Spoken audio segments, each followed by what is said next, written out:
Good evening and welcome to our regular City Council meeting for Monday, May 3rd, 2021. I'll now call this meeting to order with a roll call from Madam Clerk. Miller. Here. DeBoer. Here. Cruz. Here. Harding. Here. Dara. Here. Sires. Here. Dunn. Here. All members present, Mr. Mayor. Thank you, Madam Clerk. Do we have any agenda revisions tonight? I have no agenda revisions, Mr. Mayor. Okay, and for approval of minutes, is there a motion to approve the regular meeting of April 19th? So moved. Second. A motion and seconded. All in favor say aye. Aye. Opposed? Okay, moving on into public forum. Speakers will have an opportunity for up to 5 minutes to speak on topics germane to city business. Does anyone from the gallery wish to speak tonight in public forum?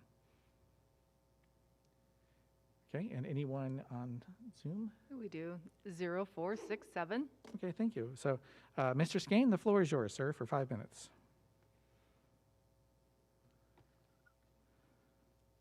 Good evening, Mr. Mayor. Hi, good evening, Mr. Skane. We can hear you just fine. Go ahead, sir. I have reviewed many agenda, and this agenda disappoints me because it has nothing that reflects your decision to use version 12 of Robert's Rules of Order. It's obviously the same format that has been in use for years. I would hope that the agenda would better reflect the will of the people, so that each item would be debated and reflected upon. But this format doesn't permit that. One of the objections that I have to it is that in the end of the agenda they have the referrals, council updates, and staff updates. And in that particular situation, those items have no involvement of the people, and oftentimes what is discussed in those items are the same things that should be discussed in committee reports or just the reports category at the beginning. And oftentimes the city council referrals and updates and staff updates have been used to essentially argue for a particular outcome when the people have no voice in that. And so I really object to those three being placed where they are instead of in a reports category at the beginning.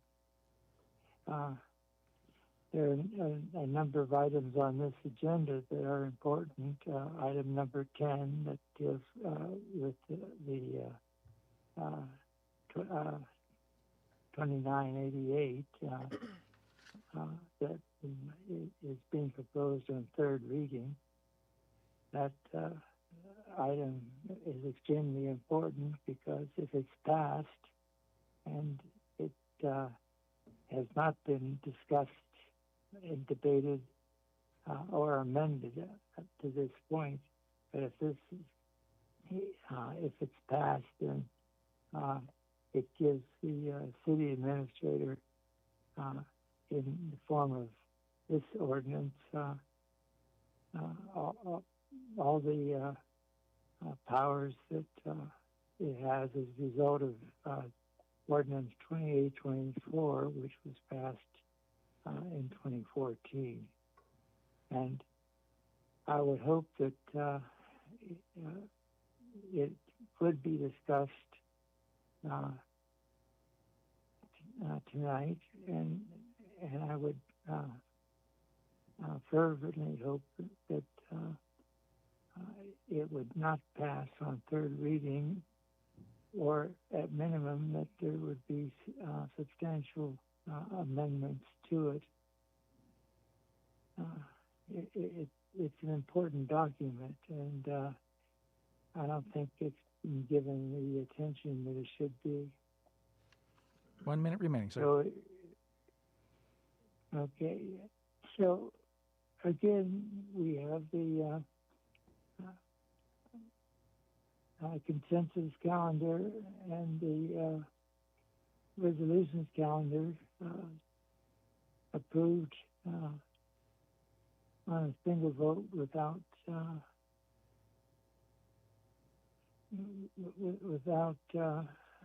amendment, without debate, and again, that deprives the people of knowing.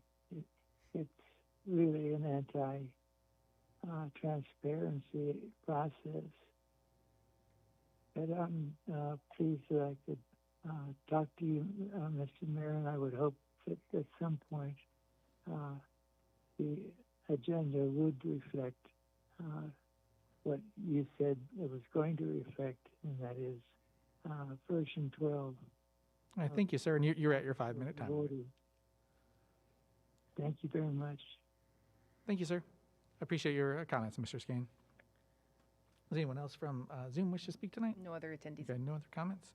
So I'll close the public forum then and move us over into special proclamations.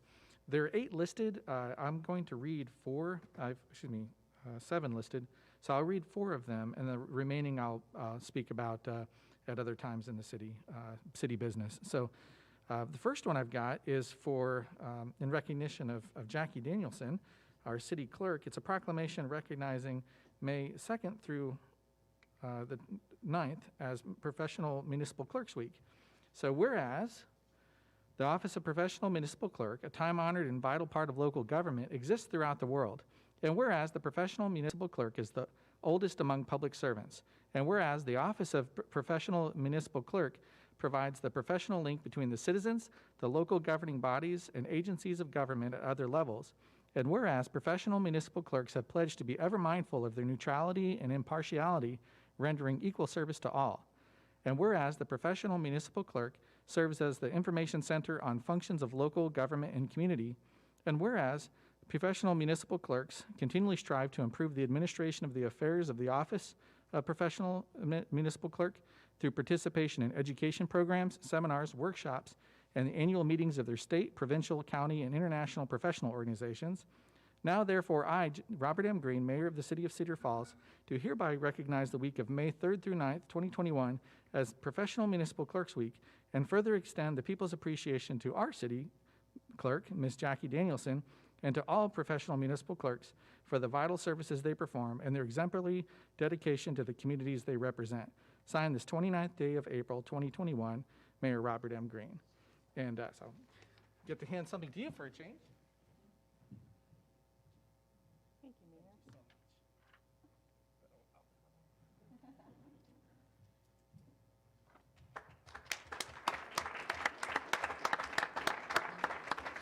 And I'll tell you, over especially the last year and a couple of months, I've learned just how much work is involved in running that office, and am always amazed that you're able to pull everything off, especially in time for a council meeting. Thank you, Mayor. And I owe you lunch. The second proclamation I have is recognizing May 9th through 15th, 2021 as Police Week, and May 15th, 2021 as Peace Officers Memorial Day. And that says, whereas more than 800,000 law enforcement officers serve in communities across the United States, including 67 sworn officers in the Cedar Falls Department of Public Safety Services, and whereas since the first recorded death in 1792, nearly 18,000 law enforcement officers in the U.S. have made the ultimate sacrifice in the line of duty, and whereas the names of these dedicated public servants are engraved on the walls of the National Law Enforcement Officers Memorial, which was dedicated in 1991 in Washington, D.C., and whereas in 1962, President John F. Kennedy designated May 15th as Peace Officers Memorial Day, directing that all flags in the nation be flown at half-staff on that date in honor of fallen law enforcement officers and their families. Now, therefore, I, Robert M. Green, Mayor of the City of Cedar Falls, do hereby proclaim May 9th through 15th, 2021 as Police Week, and May 15th as Peace Officers Memorial Day throughout the city. And I call on all citizens to express their appreciation to the law enforcement officers in our community who secure the safety of the public under challenging conditions each and every day. Signed this 29th day of April 2021. Mayor Robert M. Green. And Chief Craig Birdie will accept that on behalf of the police department. Our public safety officers. And Chief Birdie, do you have a few words for us? Mayor, Council, I just have a few words, but the 10 law enforcement agencies in Blackhawk County have a memorial service each year. And so that memorial service is next Thursday at 11 in the morning in downtown Waterloo. So just want to invite everybody that's here and everybody that's watching. And thank you for the proclamation. Certainly. And I do strongly recommend anybody who can attend on that day. It really is a powerful and moving service. Thank you, Chief. Our third is Bike Month, Bike to Work Week, and Ride of Silence today. We have Andrew Scholl with us tonight to accept this proclamation. So, Andrew, if you'd like to come forward to the podium. And it reads, whereas Cedar Falls has been declared a bicycle-friendly community at the bronze level by the League of American Bicyclists, and whereas Cedar Falls is implementing a complete streets philosophy for safely accommodating bicycles and pedestrians along the city's roadways, and whereas Cedar Falls adopted the Cedar Falls Bicycle Plan in 2009 to reduce bicycle motorist collisions, educate the public, and promote cycling for both recreation and commuting, and whereas bikeability has been shown to increase home values nationwide and contributes to the local economy through services and tourism. And whereas the annual Ride of Silence is an international bicycle ride to remember cyclists killed and support those injured while riding on public roads. And this event seeks to raise awareness among motorists, the public, and decision makers of the dangers faced by cyclists on our roadways, especially from other traffic. Now, therefore, I, Robert M. Green, Mayor of the City of Cedar Falls, do hereby proclaim May 2021 as National Bike Month in Cedar Falls, and May 19th, 2021 as Ride of Silence Day in Cedar Falls. And I hereby encourage residents to recognize the importance of bicycle safety and to participate in bicycle activities and organizations for recreation, transportation, and health during the month of May as well as throughout the year. Signed this 30th day of April, 2021, Mayor Robert M. Green. So you have a few words for us, Andrew? Yeah, thank you, Mr. Mayor. I'm Andrew Schroll, 930 Newman Avenue. I'm speaking today on behalf of the Bike Ped Committee for Cedar Falls. Thank you to Mayor Green for your engagement with the Bike Month proclamation. I'd also like to thank the council, staff, and countless citizens for their efforts to endow this community with a combined recreation and transportation network. Last year, we saw a lot more people join the trails, and we'd love to see that trend continue. To promote a healthy cycling culture, we ask that riders follow the rules of the road and announce when passing on the trails. And drivers, please slow down, wait for an opportunity to pass, and move all the way to the other lane. The Ride of Silence, a bit more information on that, is on Wednesday, May 19th, starting from Overman Park, and registration is at 6 p.m. Please stay safe and have fun as you head outside. Thank you. And a proclamation for you. Thank you for joining us tonight. And last but not least, I get to announce for the first time in Cedar Falls National Astronaut Day, whereas 60 years ago, on May 5th, 1961, Alan Shepard became the first American in space aboard NASA's Freedom 7 Mercury spacecraft, ushering the United States into the era of American manned spaceflight.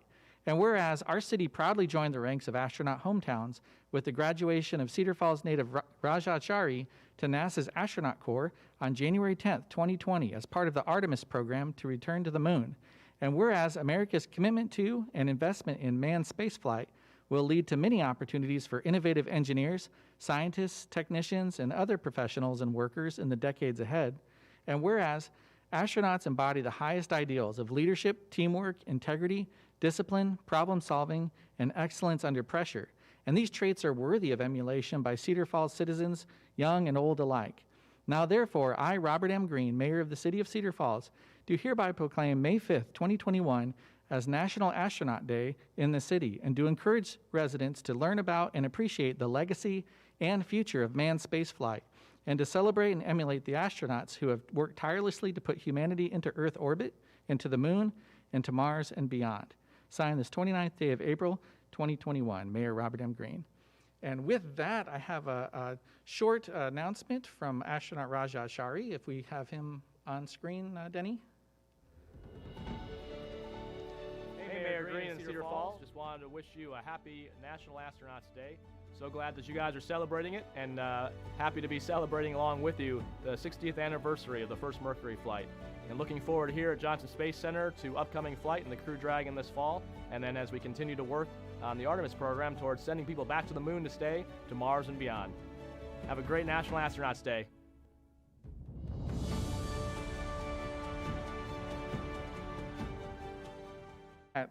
I'll turn us over to our special order of business. That's item 9, a public hearing on proposed amendments to the city's FY 2021 budget. So is there a motion to receive and file proof of publications? Second. The motion and seconded. Madam Clerk, do we have any written communications? I do not, but are we going to take a vote? Oh, on- okay, yes, certainly. My glasses here. So receive and file proof of publication of hearing. Is there a motion for that? The motion and seconded. All in favor say aye. Aye. Aye.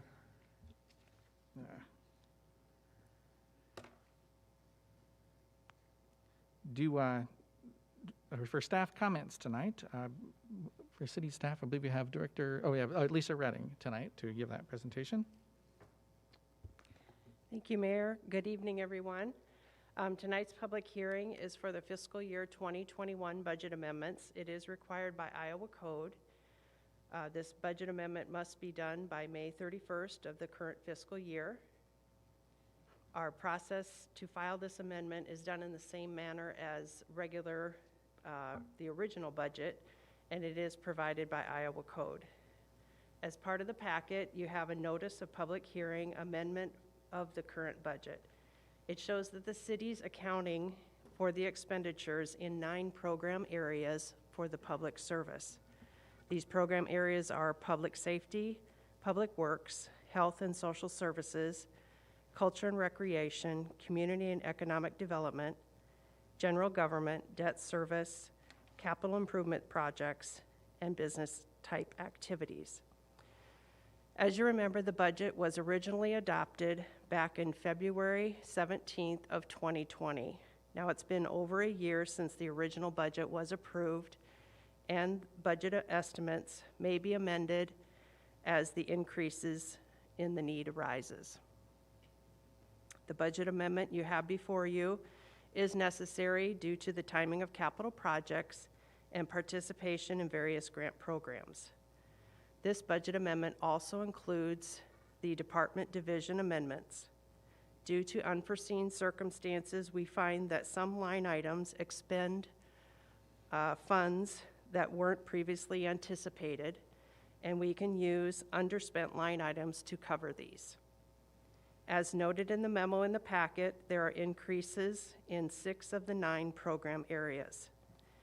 The increased expenditures are covered, like I said, by underspent line items, as well as additional intergovernmental grant proceeds, additional miscellaneous revenues, charges for service revenues, and other financing source revenues, as well as cash reserves.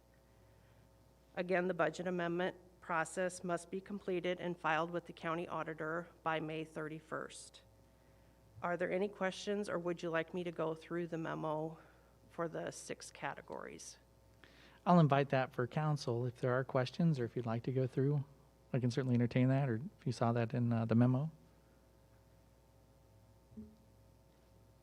You could share them if Okay, you have a so- concise list. Well, I don't Okay. think it would be bad. The first program, Public Safety Program, is made up of 3 divisions: Police Operations, Fire Operations, and Inspection Services.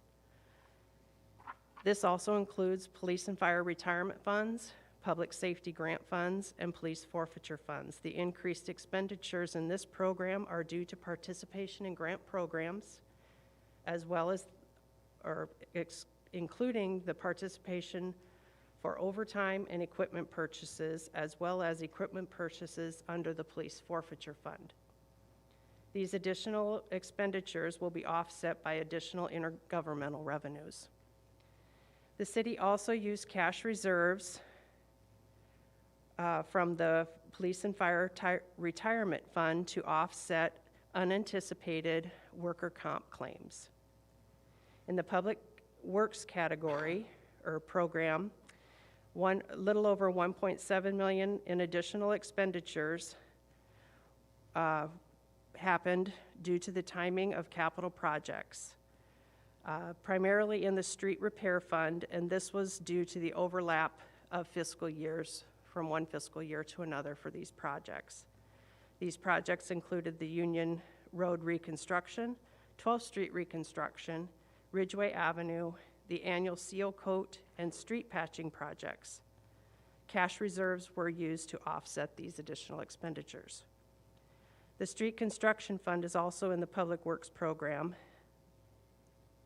Additional miscellaneous revenues were used to offset regular operating costs. Included in this was also additional overtime, which we incurred while helping Cedar Rapids during the derecho show last August. Culture and Recreation Program had an increase due to the Hearst Center for the Arts participating in the CARES Grant Program. This year, with the pandemic, they were able to use this grant funding to offset the decrease in revenues that they saw. The library will also used $41,500 in cash reserves, or the actual levy reserves, to cover the increased expenditures in their program and service offerings. They will also use additional revenues of over $162,000 of endowment funds to help cover their library carpeting project. The Community and Economic Development Program had additional expenditures. These are also offset by the CARES grant funding. These funds are actually coming from the U.S. Department of Housing and Urban Development. Section 8 program used these CARES fund to offset administrative costs to help them work remotely this past year during the pandemic, help supply computer equipment, cell phones, and additional software for online applications. Section 8 program also used additional HAP payments, to renters. We used additional intergovernmental revenues to offset these. The Community Development and Block Grant also received CARES Act funding. This was used to help fund additional outside agency support during the pandemic and related planning and reporting administrative costs. The city is also being awarded state CARES funding, which will be awarded to area schools, outside agencies, as well as the city will use this to help cover some software costs, and these were all related to the pandemic this past year and going forward. CDBG Home Program also received additional intergovernmental revenues of $19,000. This helped fund the rehab home project.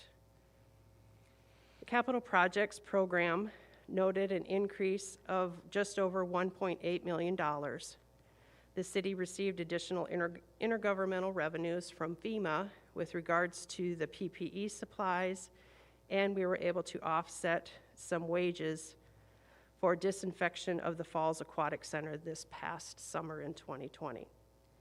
The additional expenditures in this category were also due to some large projects. These projects included the West 1st Street reconstruction, finaling out the Green Hill Road extension, Clay Street drainage project, dam safety improvements, and the annual sidewalk project. Additional intergovernmental revenues and miscellaneous revenues, as well as reserve bond proceeds, were used to offset these expenditures. Included in this program area is the economic development. It was used to purchase rural water service rights this past year. Cash reserves were used, and this fund will be offset by future TIF revenues. Final program which saw an increase this past year was business type programs. They saw an increase of over $815,000 in additional expenditures. In this program was the Stormwater Bond Fund. It had additional expenditures due to the timing of capital projects. These projects included the Campus Street Bridge, permeable alleys, and the Walnut Street Box Culvert. Previously received bond funds will be used for these additional expenditures. The refuse fund also had additional revenues for charges for service and cash reserves used to offset expenditures relating to their regular operations. And the sewer fund had additional revenues which offset unexpected equipment replacement. Are there any other questions specifically to anything? Well, first, we'll need to go through public comment for the, before questions. So Oh, I I'll, didn't know. yep, and then we'll have Okay. council questions after that. And I apologize for I've been stumbling a little bit. It's really hard for me to see without my glasses, but my glasses are fogging up. So I'm just going to hold way closer for tonight. So are there any public comments from the gallery tonight? Yes, Mr. Sharp, come on forward, please, sir. Rick Sharp, 1623 Birch Street, Cedar Falls. So, yeah, we're going to talk about the overtime budget. In the past, I will continue to ask for these overtime numbers for all the employees to be put in the council packet for every week so the public can easily access these numbers and so the council can actually review these numbers and see where the overtime is going. I'm thankful for Director Rodenbeck and Ms. Roding for providing me the recent updates for the public safety overtime. Already from January to mid-April, we're already at $66,000 in overtime. On pace for $200,000 this year. Last year, we were over $200,000 in overtime in the public safety department, based on the numbers that I've been given by the city. It shows to me the PSO program does not save the overtime costs like others have mentioned, that there's this huge cost savings. Some of the questions I have is, why is the overtime budget set so low year after year? For example, it even says in this current packet, the fire overtime budgeted for FY21 is $30,000. They're projecting $153,000. Police was $56,000, and projection is $88,000. Yeah, we just, we need to actually start coming up with solutions to contain the overtime. I have suggestions is that maybe the overtime would go down if we got rid of the 24-hour shifts on the fire side. And all the PSOs on both sides would work the traditional police shift schedule. So instead of rehiring a PSO for a 24-hour shift, because he's called in sick or whatever, that spot would only need an 8-hour rehire. Obviously, again, the numbers justify what I'm saying. When you're spending $153,000 on fireside overtime, and it was excessive last year and the police side is low, maybe there's something to look into that, police scheduling. The numbers show last year and currently this year again that the 24-hour fire shift is costly. A work schedule change is not a collective bargaining topic. It is not a mandatory topic of bargaining. It is a management right. And all it says in the contract is that the city will meet and discuss with the union about any proposed schedule changes. It does not require union approval. So I'm trying to come up with some ideas here to kind of keep those costs down to see if you can get that savings that you're always, or certain people are always advertising about. But yet, for the last 2 years, the numbers have shown $200,000 last year. We're on pace for $200,000 this year in overtime. Something needs to be done for cost savings. Thank you. Thank you, Mr. Sharp. Any other speakers from the gallery tonight? Mr. Frine. Evening, Mr. Frine. Name and address for the record, please, sir. TJ Frine, 1319 Austin Way. I just had a couple questions. A lot was mentioned by staff about grant funding. Is that grant funding something we're expecting to see back in return to replace the money we're spending, or are we accepting grants and not fully understanding the terms of the grant, so it's actually costing us money? If we accept the grant and then it ends up costing us money and we have to amend our budget, we should be budgeting for those items, I would think. So I just want to know if that's money we're expecting to get back, to put back in the reserves or not. The another thing was mentioned that we're going to offset some of the projects using TIF revenues. When does the TIFs expire at various times throughout the year, and they go on for a really long time with options of extending them. So if we're going to replace them with TIF revenues, the question then is, when is that going to happen? And then cash reserves, are we going to budget to put that money back in to the cash reserve next year? If not, then we're slowly deteriorating our cash reserve and not replenishing it by using cash reserves to spend on items. So those are only the questions I had. Thanks.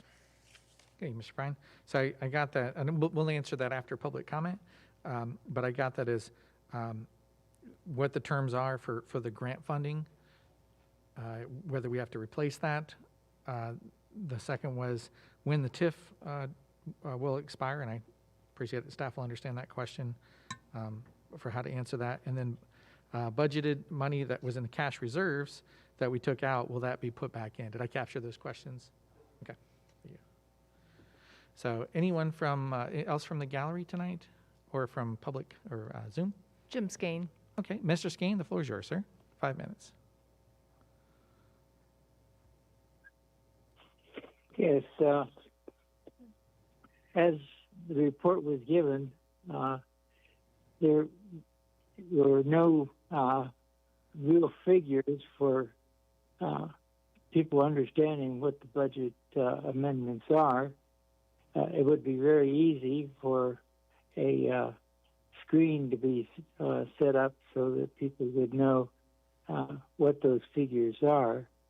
But by referring everyone to the packets, and of course this week's packet is about close to 100 million bytes, and it just seems to me that not a lot of people would have the capacity to download that. It seems to me that the way that everything depends upon the packet is really anti-transparency. And while I listened very carefully to the staff report, only in a few places was there some explanation of the monies that were spent. It just seems to me that there should be more effort to inform the public as to exactly what the monies stand for, instead of just either referring to the packet or putting it in a situation of describing that a certain amount of money or a certain project was funded. But I know that it's a situation that can be corrected, but I'm sure that the city officials, including the mayor and city administrator, have no interest in having the public know those things. But I really believe that the public has a right to know more than just having to go to a huge packet to get information. Thank you. Thank you, Mr. Skane. Anyone else on Zoom for public comment? No one else. Okay, so I'll now consider the public hearing closed and bring us to item E, which is a resolution approving and adopting amendments to the city's FY 2021 budget. Is there a motion to approve? So moved. Second. Motion and seconded. To start back off for the questions from earlier, there was a question about grant funding to replace, or whether grant funding was going to be replacing existing costs, or how that was going to operate. So Director Rodenbeck, could you answer that for us? Sure, I'll maybe start with some of the answers, Mayor, and then Lisa can take over some of the details. But again, one of the things Lisa pointed out is that, when we do the set the budget. And just a moment, I think we're all having a difficult time hearing. green That- light's on. I didn't think it sounded like it was on, but my green light's on. Yeah. I can go down there too. Okay, let's do that, please. That'll be, and perhaps, Just be sure you're really close to the mic. okay. Denny's team might be able to adjust that as you're up there. Okay. No, I'll just start with some of the answers, and like I said, I'll let Lisa take over. But one of the things I just want to make sure everyone understands, and Lisa mentioned it, was when you set a budget, you know, that far in advance, and you're to this point, lots of things change. Obviously, we set our budget even before the pandemic came. So Lisa pointed out about the grants, and she can go in more detail, but obviously, we don't know those expenses were going to happen, but the way the process works is even if we have revenue that offsets those grants, the way the process works is you have to show you have increased expenditures and you have increased revenues on the form. So, you know, most of those expenses are going to be covered completely by the grant revenues. There was actually a question about TIF. And so that will be, the TIF district that's in is a 20-year life as allowed under Code of Iowa. So that would be the term for the TIF. I think there was a question about cash reserves, as I think Lisa had in her memo too, and on the detailed numbers is a lot of those things, again, we don't know. So sometimes we have to cash flow them. And then the next year, when we do the next year's budget, then we can go and replace those cash reserves. Or sometimes, like in the bond proceeds, we've already sold the bonds, they're sitting in the cash reserves, and now we're making the expenses. So there's a little bit of a mix in there. I know there was a comment made about the information. Obviously in the packet was all the budget amendments, every single one in terms of departments and divisions. I think Lisa was just probably trying to recap the big ones, but it is all in the packet if anyone has an interest in that. And then I know there was questions about overtime. I know Lisa has some figures on that, and Director Olson might have some comments about that as well too, but I thought I'd at least start it. So I'll let Lisa come up and maybe address on the grants for sure and about the overtime costs. Okay, thank you, Director Rodenbeck. Thank you, Director Rodenbeck. The grant revenues, I guess specifically for the public safety grants, we do budget some of those grants of like 35,000, but we actually ended up having more expenditures and the grant revenues available. So we request the reimbursements, so we do have the offsetting revenues of $50-some thousand that we can recoup there. Expenditures for like the police forfeitures, we don't budget anything there, but we did get some revenues in, so we just use those revenues to offset some equipment purchases there. Same way with the CARES funding. That was all unknown for, like Ms. Rodenbeck said, with the pandemic happened after the budget was set, so getting those funds actually helped out, you know, the Hearst Center for the Arts, the CDBG program. We were able to help some more agencies and do some more planning there with various other entities in town. So the overtime costs, just to review, fiscal year 21 is projected for public safety to be in total approximately $239,000. That is a decrease from fiscal year 20 of $128,000, $129,000. Fiscal year 20 total overtime cost was $368,569. So we did see, I would say, a significant decrease there in the overtime costs from fiscal year 20 to 21. I don't know Okay. if Mr. Olson has any. Sure, Director Olson, go ahead. Thank you. Yeah, that is true. Our overtime costs are down significantly this year, fiscal year over next year, so we anticipate some good savings there. I'd also like to add that we have looked in actually to the 8-hour shifts versus the 24-hour shifts. In the 8-hour shifts, you average 40 hours a week per employee, but when you work a 24-hour shift, you average about 52 hours a week, so you get a lot more hours per week per person. So if you would reduce that 52 to 40, you would get 12 hours less per week per person, and then you'd have to most likely add additional staff, or you'd have an increase in overtime to cover some of those hours. So I think that's why that 24-hour shift is so prevalent on the fire departments all across the U.S. Okay, thank you. So with that, I'll open it for council for additional questions or comments. I have one question. Yes, Councilor Harding. Why do we budget so low for overtime with public safety when historically we've definitely had higher overtime amounts? Is there a reason why we budget it lower? I can try this. Oh, hey, I'm on.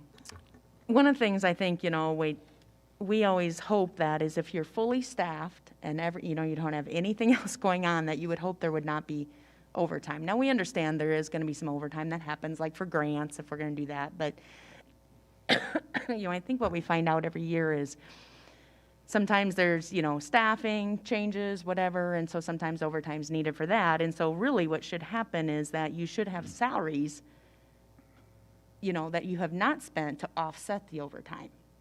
So I think in our purposes, that's why we always feel like in a perfect world, and if everything and staff was perfect all the time and people stayed here, you wouldn't have the need for the overtime. So that is why we have tended to budget it at a lower amount, knowing that if there is overtime, then there should be something that has been underspent that can offset it. Okay, thank you.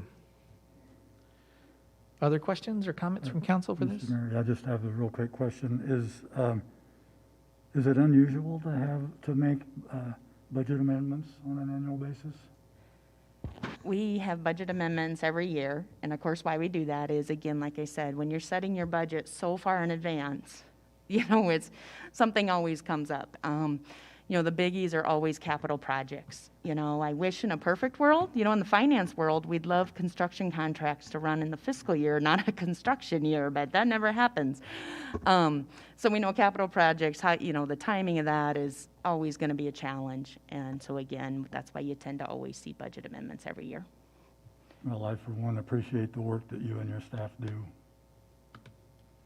Yeah, thank you. And just to clarify or look at the budget going into cash reserves for this year. If we're drawing down from cash reserves, but we're replenishing it next year, overall, year to year, are we staying fairly level, or is there a general trend to decrease the cash reserves or to increase?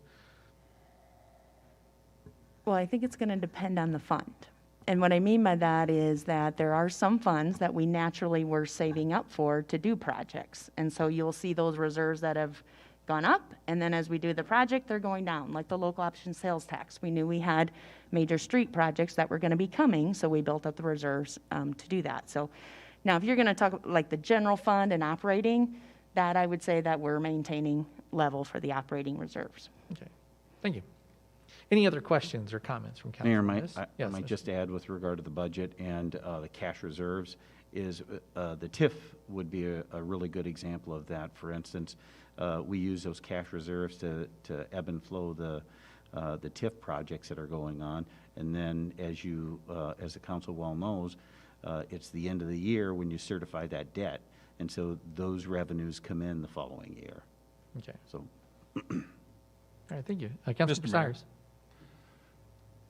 I just have a couple issues. Number one is this extra spending has had no council input. It's just extra spending, and we are the stewards of the city's money.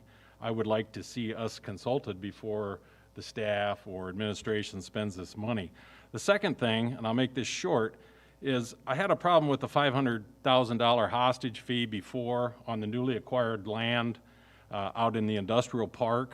Now, that was newly acquired, and we had to pay rural water $500,000, which I call a hostage fee. And we have parts of this city who don't have potable water. They're on sand points, and they've been in the city for not quite 50 years. Now, to me, it should be a priority instead of trying to get new industrial park land with water. We should get water to all these residents who have lived inside the city limits for almost 50 years. we should make that a priority instead of spending the $500,000 on the industrial park.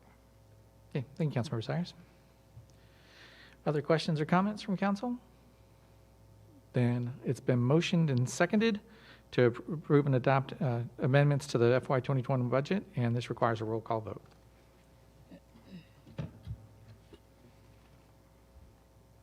Six voting aye, one voting nay, Mr. Mayor. Thank you, Madam Clerk.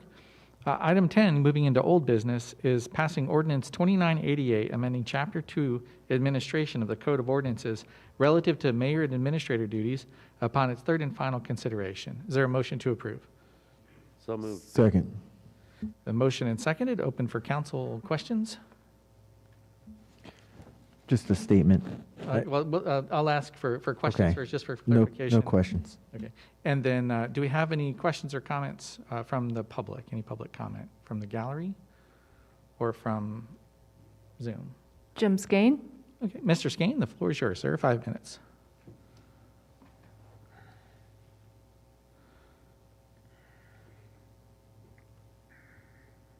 Go ahead, sir. Yes, I'm very interested in this item because what it does is it once again puts the power of the city's decision making into the hands of the city administrator. If you look at the language in 2988, and if you look at the language in 2824, which was passed in 2014, you'll see that the language is practically identical.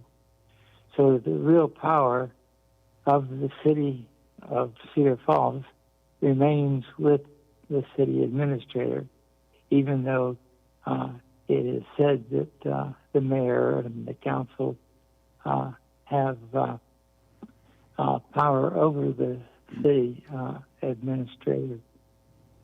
But the language gives the city administrator wide leeway in governing the city of Cedar Falls. Now, in passing 2988, the first and second, there was no debate. There was no amendments. But if it passes this time with no amendments, we have not made any advancement in having the mayor and council really be the powers that make decisions in Cedar Falls.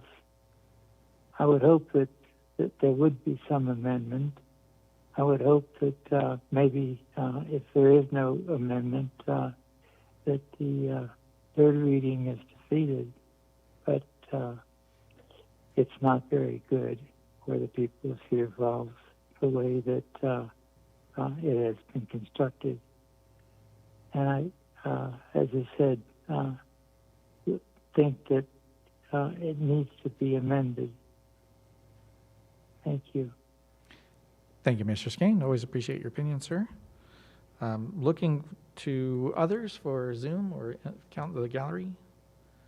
And seeing none, I'll bring it back to council. Councilmember Harding had questions on this? Or a I statement you wanted didn't to really make? have any questions. I just had some statements. To Mr. Skane's comment, I realized we didn't make any amendments on this when it came up, but we had multiple meetings hashing through the entire ordinance that are all available online and were available. Also, reading the ordinance, I was trying to pull it up, but I didn't get time. The power really lies with the mayor and council. So I guess I disagree with the statements. I believe it clarifies the language. It's a good ordinance.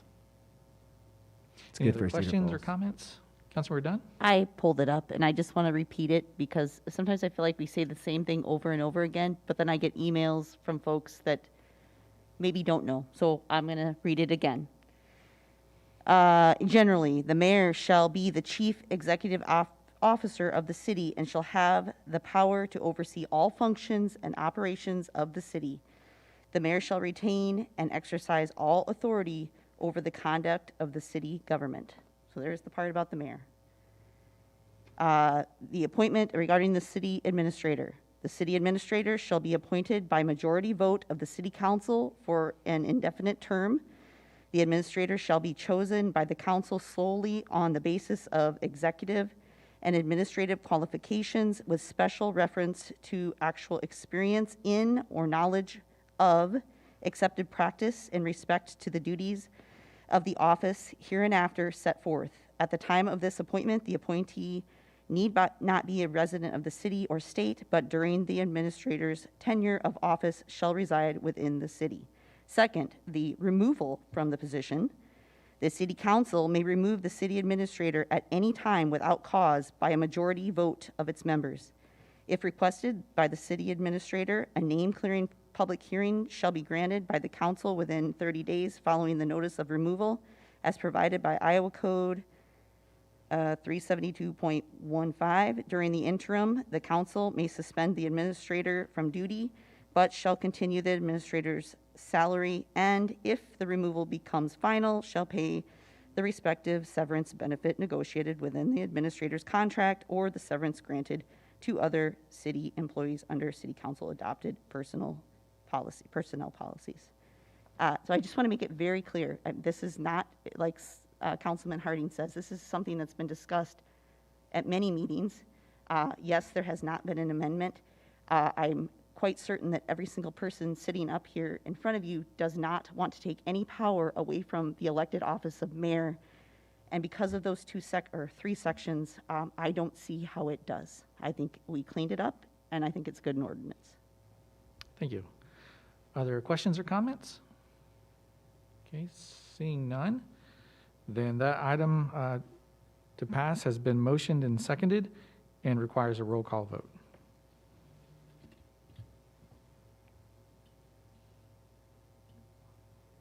Six voting aye, one voting nay, Mr. Mayor. Thank you, Madam Clerk.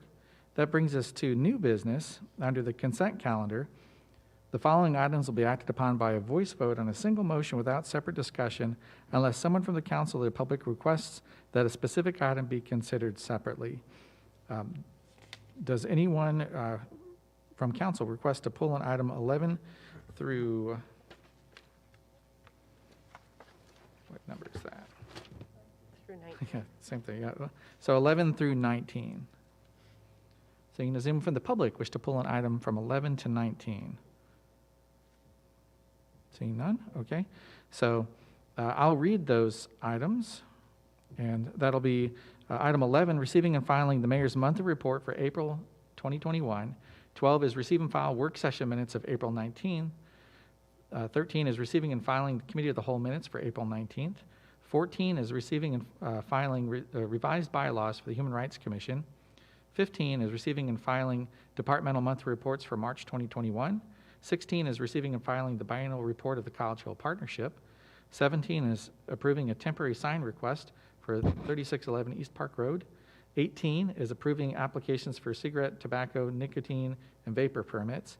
And then item 19 is approving applications for beer permits and liquor licenses. Is there a motion to approve these items? So moved. Second. Motion is seconded. All in favor say aye. Aye. Aye. Opposed? So that does pass and brings us over to the resolution calendar. These items will be acted upon by a roll call vote on a single motion without separate discussion unless someone from the council or public requests that a specific item be considered separately. Do any council members request to pull an item 20 through 37? 20 and 33. 20 and 33.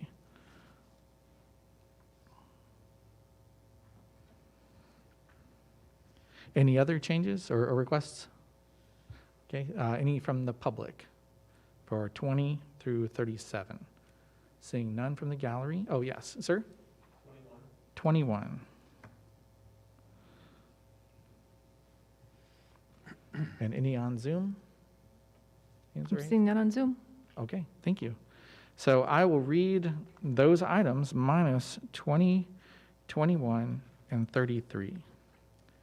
So 22 is a resolution levying final assessment for costs for 1022 West 22nd Street.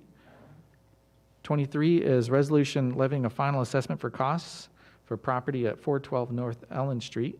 24 is a resolution approving and authorizing execution of Amendment 1 for the Gordon Flesh Company for the city's document imaging system. 25 is a resolution approving and authorizing execution of a stormwater maintenance and repair agreement at 312 West 1st Street.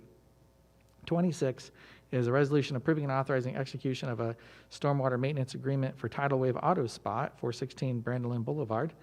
27 is a resolution approving and authorizing execution of a temporary construction easement agreement for the downtown streetscape and reconstruction project. 28 is a resolution approving and authorizing execution of an agreement for a TSIP funding with the Department of Transportation for the Green Hill Road and South Main Street intersection improvement. 29 is a resolution approving and authorizing execution of a PSA with Snyder Associates for 2021 survey services. 30 is a resolution receiving and filing and approving the plans, specifications, and cost for the Cedar Heights Drive reconstruction project. 31 is a resolution approving a central business district overlay zoning site plan for facade improvements at 315 State. 312 is a resolution approving a Highway 1 commercial zoning site plan for construction of a coffee shop at 315 Viking. 34 is a resolution approving and authorizing execution of a supplemental agreement with Nagel Signs relative to the Cedar Falls Wayfinding Signage Project. 36 is approving and accepting easements for utilities relative to development at 312 West 1st Street. 36 is a resolution setting May 17th, 2021 as the date of a public hearing for a proposal to undertake public improvement project for the Olive Street Box Culvert Project and authorize execution of private property for said project. 37 is setting May 17th as the date of a public hearing for proposed rezoning from A1 Agricultural District and R1 Residential Zoning District to MU Mixed Use Residential Zoning District. Is there a motion to approve those items minus 20, 21, and 33? So moved. Been motioned and seconded. All in favor say aye. Aye. Oh, wait, yeah, this requires a roll call vote. So,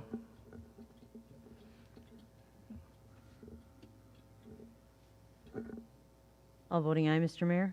thank you, Madam Clerk. That takes us to item 20, which is a resolution approving and adopting amendments to the Administrative Policy Number 7, City Council Meeting Procedures. Is there a motion to approve this item? So moved. Second. It's motion and seconded. And Councilmember DeBreur, you had some questions about that? I really feel this creates quite a bit of disservice to the citizens and the developers, anyone doing a special event. And I would like to recommend or make an amendment that instead of doing it by a whole week, that we instead make the recommendations by staff of changing it to one day, meaning Thursday instead of the Friday. Trying that first and see if that creates a little less of a inconvenience for the public instead of going to the whole week. Okay, so it's been motioned to change the time from several days in advance to one day in advance. Is there a second to that motion to discuss it? Second. It's been seconded. Open it for discussion for an amendment. If we do it one day in advance, it's exactly the same as doing it 2 or 3 days in advance. It affects nothing else. Staff said that the disadvantage to it is for the P&Z aspect. So if we move it to Thursday, we still lose the P&Z aspect. So I don't see any difference from moving it Thursday to Tuesday because we still lose the same thing. We don't gain anything.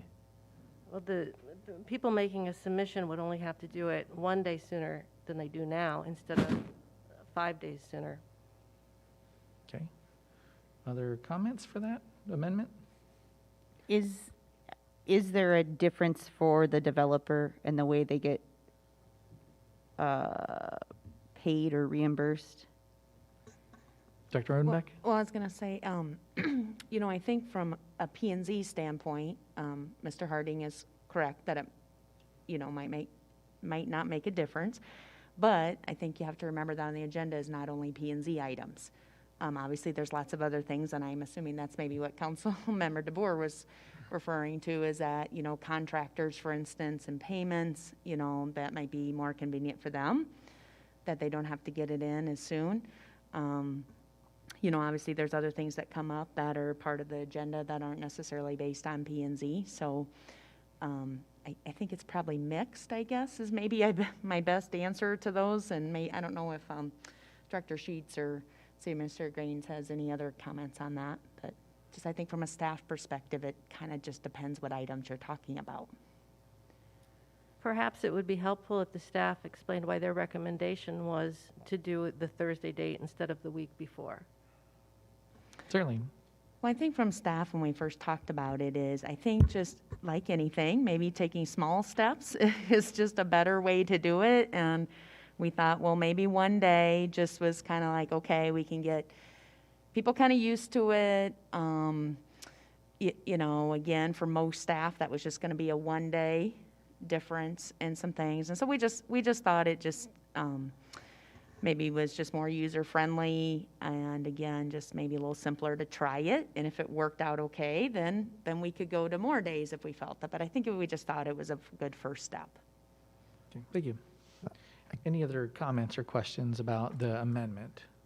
And I'll just note too, as it was in the memo, this wouldn't be an immediate change. It would take place, I think it's August, the first meeting of August. So in staff meeting today, we discussed how we would work to roll that out. That would include me for proclamations instead of getting them in the day before. I would need to have them in 10 days before. So we'll all be sort of building our way up to that August 2nd date if it goes through as is. Mr. Mayor? Yes, Councilmember Cruz. My understanding was that staff was amenable to trying the Tuesday deadline, and then if any adjustments were needed for planning and zoning, they would adjust and tinker with that a little bit. And I think that would be favorable because we're not only giving council more time to look at things, we're looking at citizens having a chance to review the agenda and comment, and then those comments come to us, and then we can do research over the course of like 4 days. And I think that's appropriate for full disclosure for the public to look at things. And to be clear too, with the staff or the wording of Admin 7, if there is something that's urgent that like very much needs to be included after that, I still have the authority to add things in before that 24-hour window, but I'd be very hesitant to do that. Yes, Councilmember Harding? I get it, small steps, but if we do Thursday, are we really going to talk about it again next year to make it Wednesday, and then talk about it again to make it Tuesday, and then talk about it again to make it Monday? So I think I've had many people tell me that a week would be good. I think I stick by the week. Staff said it wouldn't be a big deal from them. And if we make it on August 2nd, we give the people time to realize, oh, I need to do it. And then we also have the leeway of the mayor. If there's an emergency or if there's something that really merits being on there, we can adjust it and put it on there. So I think what we talked about at the work session and what we had a consensus on is a strong idea. I really support it. Okay, so if any other comments on the amendment itself to change to 1 day? Yes, Councilmember Dunn? I wholeheartedly, I would love to be able to have more time for citizens and for council and everyone to review. My concern is, I come from, I think, blue-collar folks, and my concern is if contractors aren't getting, if there's a delay in the contractor getting paid, there's a delay and the whole, it goes down to the bottom, and that's my concern.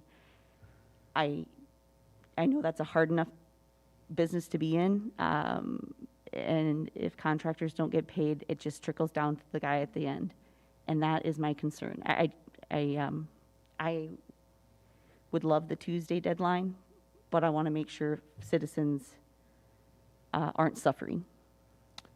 Question for staff then. For contractors to get paid, who submits that into the packet? So the contractor actually submits it to engineering. Engineering then submits it into the packet. But they have to have they would have to have everything in with the schedule we have the Friday before. So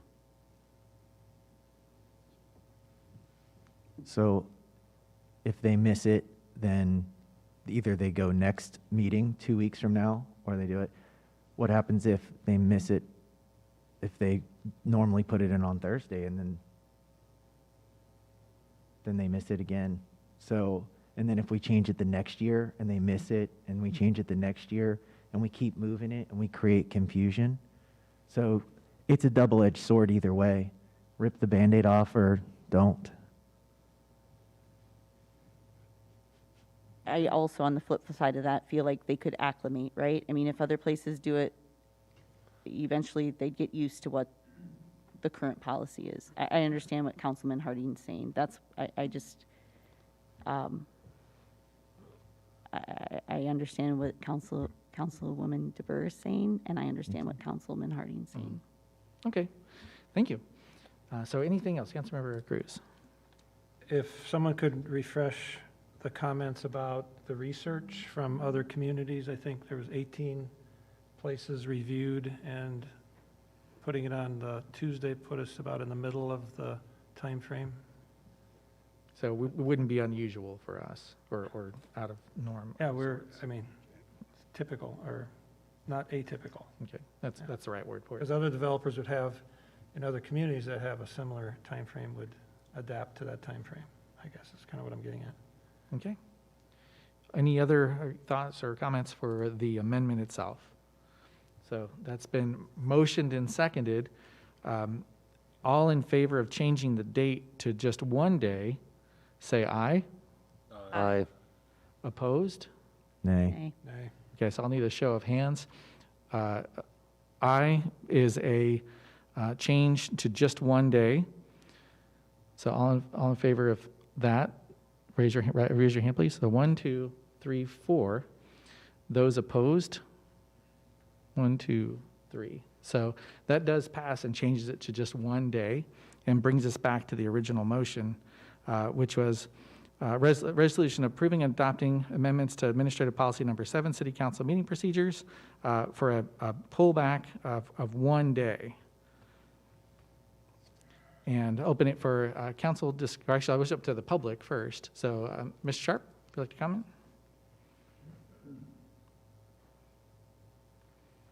Rick Sharp, 1623 Burt Street, Cedar Falls. I guess I want you to like an answer on this stuff. When you're discussing the amendment to the motion, I guess the public isn't allowed to throw in their input to try to sway or influence the council to show them the pros or cons of the amendment that's being proposed, because that wasn't done, and maybe we're not allowed to do that. Secondly, I do approve what was on the original agenda, giving the public that much more time to review and evaluate and actually make contact with staff and council about anything on the agenda. And I agree with Councilmember Harding that if we're going to do it, let's just do it. Let's not, I mean, we can always tweak it forward. If we go back a week or, you know, the Tuesday before, and all of a sudden then we're finding after a year that it's not enough time or we're running too close, then we can tweak it forward.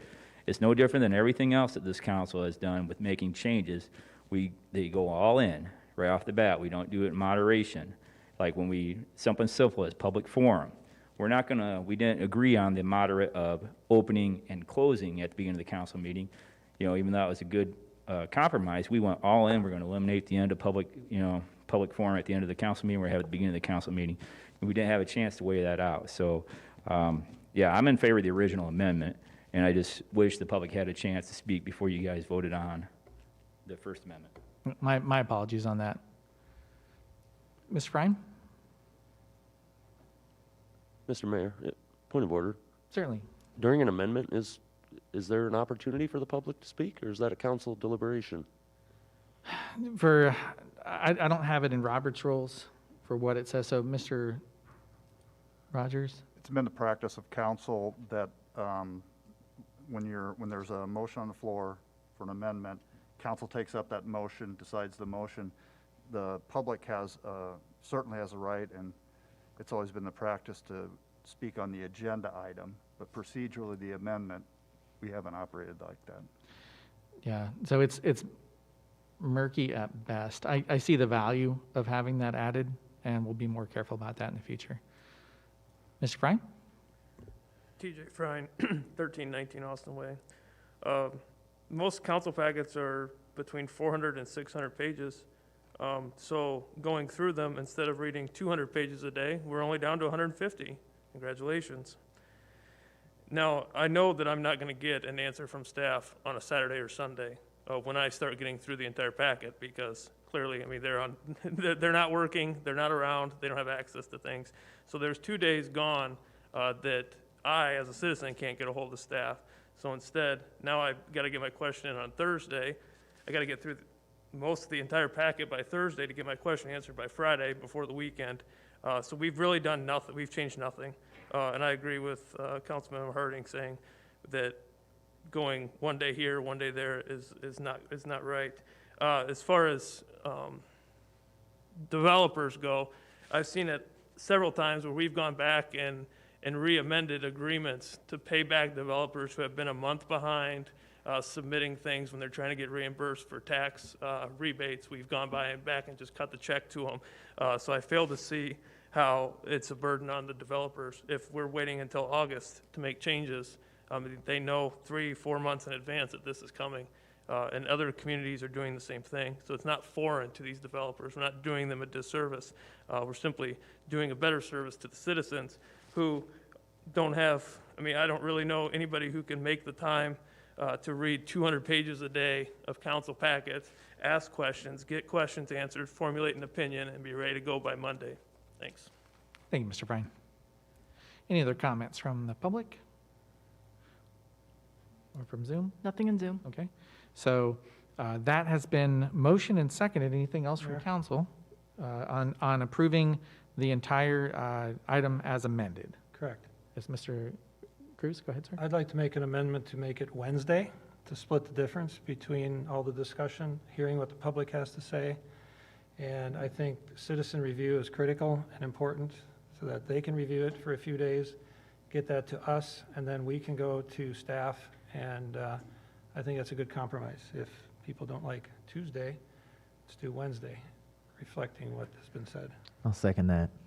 Okay, and I'm on the fence about that. I'll allow it. Is really close to going against what the intent was of that original amendment, but I'll allow it for the discussion.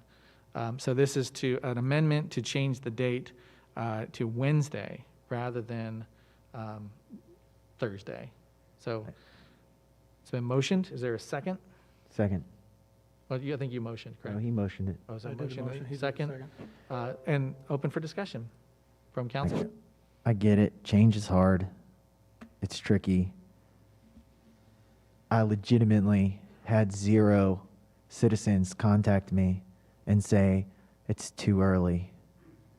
And I guess I just struggle with understanding why, or if staff can do it and they say that it's okay, we can do it better, but I'll save it. I won't preach about it. I'll compromise on Wednesday. I like a good compromise. So let's go for Wednesday, people. Mr. Mayor, Yes, Councilmember Sires. I'm with Simon. Wednesday's a good compromise. I don't like to have it too far out there, only because then on the last day we'll get a bunch of last-minute updates, which we've gotten quite a few of here lately. So I'm in favor of the Wednesday compromise, Okay. Simon's compromise. Thank you. Other comments from council? Yes, Councilor Cruz? Can you clarify for the public the state mandated deadline, which is Friday? So Mr. Rogers probably can be more clear on the open meetings requirement. As far as for the- additional changes, once we have a Wednesday, then we can adjust yet Friday. Right, based on so- state code? So when does the agenda have to go out by law? Tentative agenda must be posted no later than 24 hours prior to the beginning of the meeting. And is that business days prior? 24 hours. Just 24 hours? But staff posts it Friday, of course, because that's the end of the working day before Monday, when, in other words, staff isn't here Sunday posting the agenda. So then if we go with Wednesday, and then something comes up that somebody wants it on the agenda Thursday or Friday, it sounds like Saturday or Sunday at 7, the procedure would be to contact the mayor, and then he deems it worthy? Is that? Right, and it would be a pretty, I don't think I've ever agreed anything on like a day before, because it's just not fair to anyone who's reviewing the packets. Well, you wouldn't, yeah. Yeah, but certainly it would be legal to do so. But you can pull things from the agenda up until right before? Up to the meeting, yes. So you just can't add additional things to it. So yes, Councilmember DeBeer. I really wasn't in desire of making any change, as I felt that it's our duty to serve the public, not to change this for our convenience. But, so that's why I thought Thursday was the compromise. I would like to ask the staff's opinion, since Wednesday is definitely a busy day with P&Z, what kind of additional difficulties does it make moving it to a Wednesday? Well, I'll start. I think really if you move it up one day or 2 days or a week, you really miss that P&Z cycle, because after this, the planning and zoning meeting, really they're on to the additional meeting, unless Director Sheets or Karen would have something to add to that. Well, I think what I heard was that the council agenda would be published on Wednesday, which means staff would have to have things in, Monday or the Friday before, so we wouldn't run into a conflict of the P&Z meeting on Wednesday. We'd have the council items done. But nothing that was done at the Wednesday P&Z meeting would make that agenda, because it'd be too late. That's correct. True, yes. But for clarification, nothing on the P&Z meeting would make it if the agenda came out Thursday either, correct?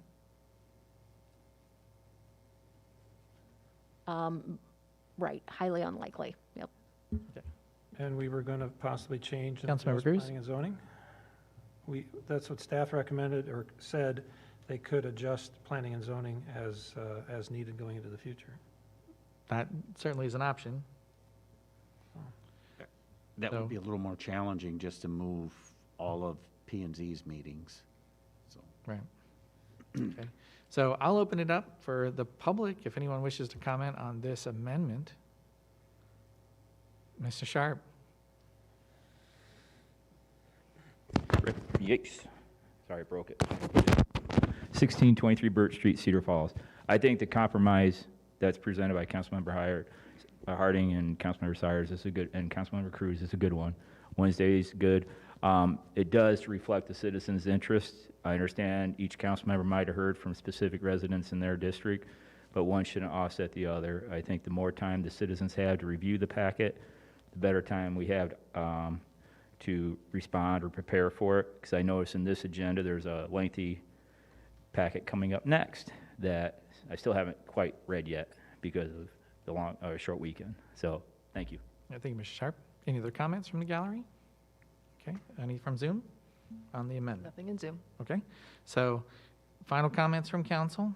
Just for Anything? clarification. Yes, If they Councilmember. vote yes for this, then it would go to this amendment, which would mean Wednesday. If we vote no on this, it goes back to my first amendment. Correct. So with that, it's been motioned and seconded to have the date be Wednesday rather than Thursday for the packet to be released.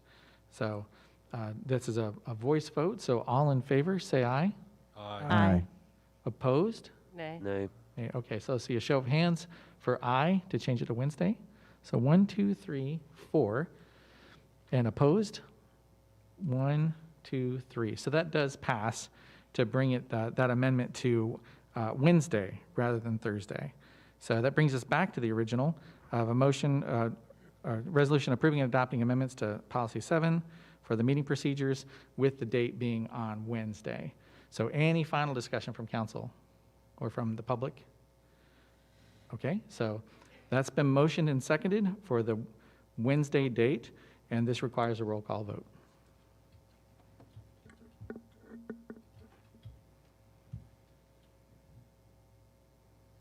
Four voting aye, 3 voting nay, Mr. Mayor. Thank you, Madam Clerk. That takes us to item 21, which is resolution approving and adopting a revised job classification for the position of Tourism and Cultural Programs Manager in the Community Development Department. Is there a motion to approve this item? Second. It's been motioned and seconded. Any council questions on it? So Mr. Manning, I believe you had a question or a comment? Thank you for joining us, sir. Mr. Mayor, my name is Bob Manning. I live at 2908 West 3rd Street in Cedar Falls.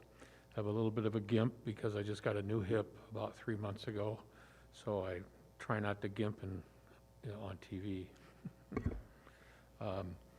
I wanted to talk about this because my wife, Kim Manning, has been the director of the tourism office for 24 years and has seen a tremendous growth in the revenue in that office from somewhere near $100,000 to $150,000 to now between $700,000 and $800,000 of hotel motel tax that comes into the city as a source of revenue. And in our relationship at home, we have had many discussions about city and tourism matters. Kim always reminds me that I have 49% of the vote and she has 51%. That is actually born 100 years too late in life to control. So, but there's not a conflict of interest of me coming here tonight because she is retiring in a couple of months or thereabouts sometime in midsummer. So I'm not talking about the position that she has or would be affected by in the future, but as a concerned citizen, I just wanted to point out a couple of things. And my comments aren't intended to be critical, but hopefully constructive thoughts for council to consider and staff. In my opinion, the council and the city staff have done an excellent job of reviewing job classifications when a person and restructuring the compensation arrangements and package or eliminating positions if appropriate. And I think that that's one of the strengths of the city staff and certainly seconded by the council. However, I'm concerned about the sales and marketing position that currently exists at the Cedar Falls Tourism Office. That position's been filled in just the last 10 months after 4 years of proposing that within the city administration, and it was finally approved. And the tourism office has grown in its tentacles out in the community and needs additional sales staff on that. And so I was hoping that this reclassification of the position at the tourism center office, that it doesn't eliminate that salesperson. They most recently brought in the 7 versus 7, they call it, football at the Unidome, where there were 125 athletes here for a weekend, plus parents and others. And it was a very successful thing, and it was strictly brought in by the sales manager at the tourism office. So I had a roommate in college that was an engineer, and I was a business major, and he and I always said that, well, you need an engineer to design and develop things. I said, well, you need a business manager to be able to market, account for it, and sell the item that's designed. And so we had an ongoing sparring relationship over our time in school. I should point out his net worth is about 10 times what mine is now. So those darn engineers. I wanted to, we've pointed out that it's different to manage a sales force than it is to manage people that do things, like Public Works comes to mind. That's a very important part of the city, and if through retirements or efficiencies or new equipment you can eliminate a position or not rehire for that, that's a very strong suit.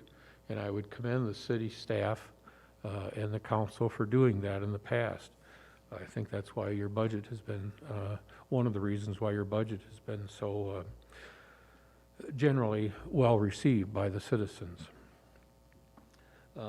But there is a skill set that Cedar Falls may not have in managing revenue producers. Revenue producers in a city is very unusual. Almost all other items require dollars to be spent to support public works or fire and police or whatever the case may be.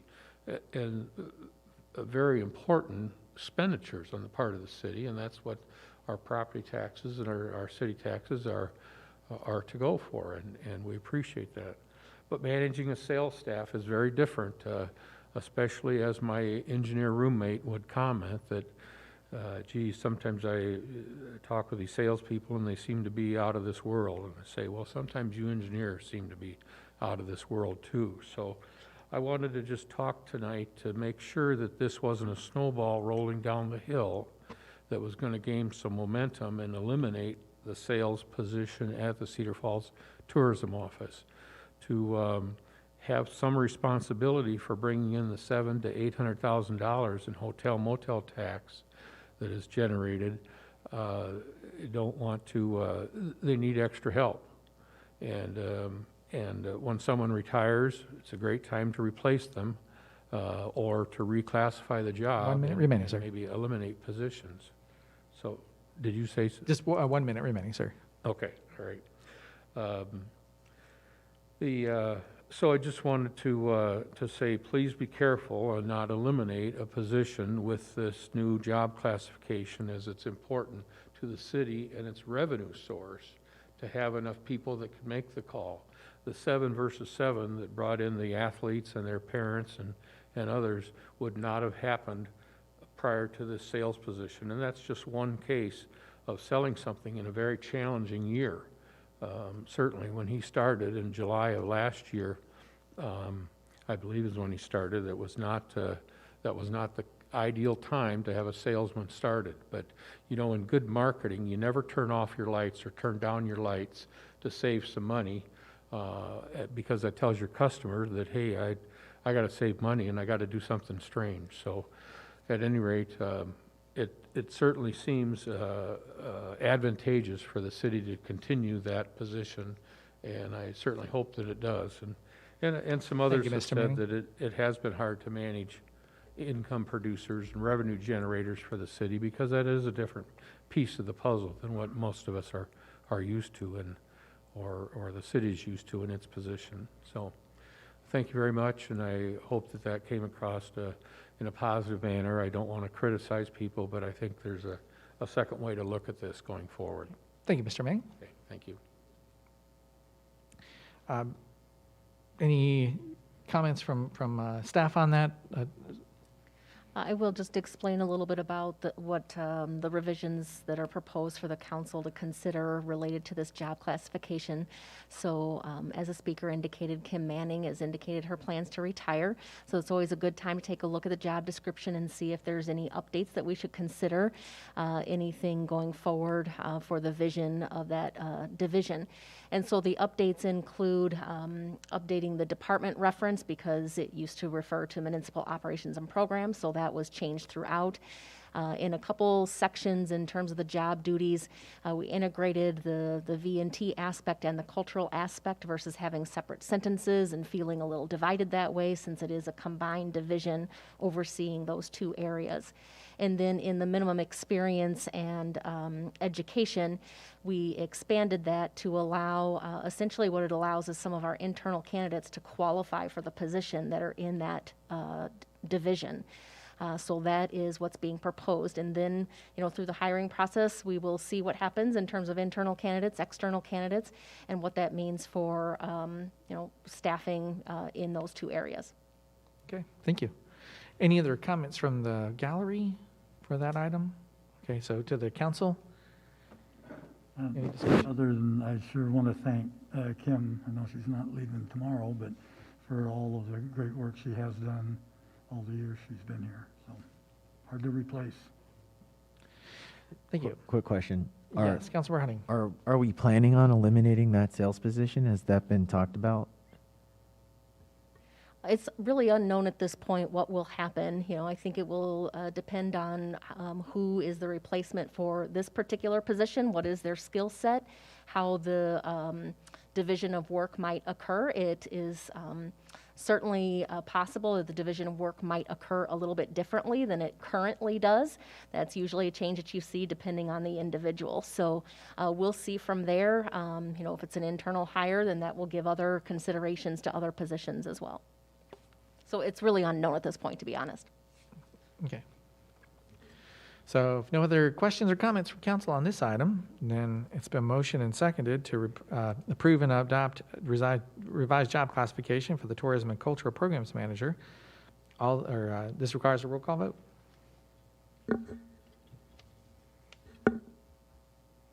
All voting aye, Mr. Mayor. Thank you, Madam Clerk. That takes us to item 33, which is a resolution approving and adopting the Imagine College Hill Vision Plan. Is there a motion to approve this item? So moved. Second. The motion and seconded.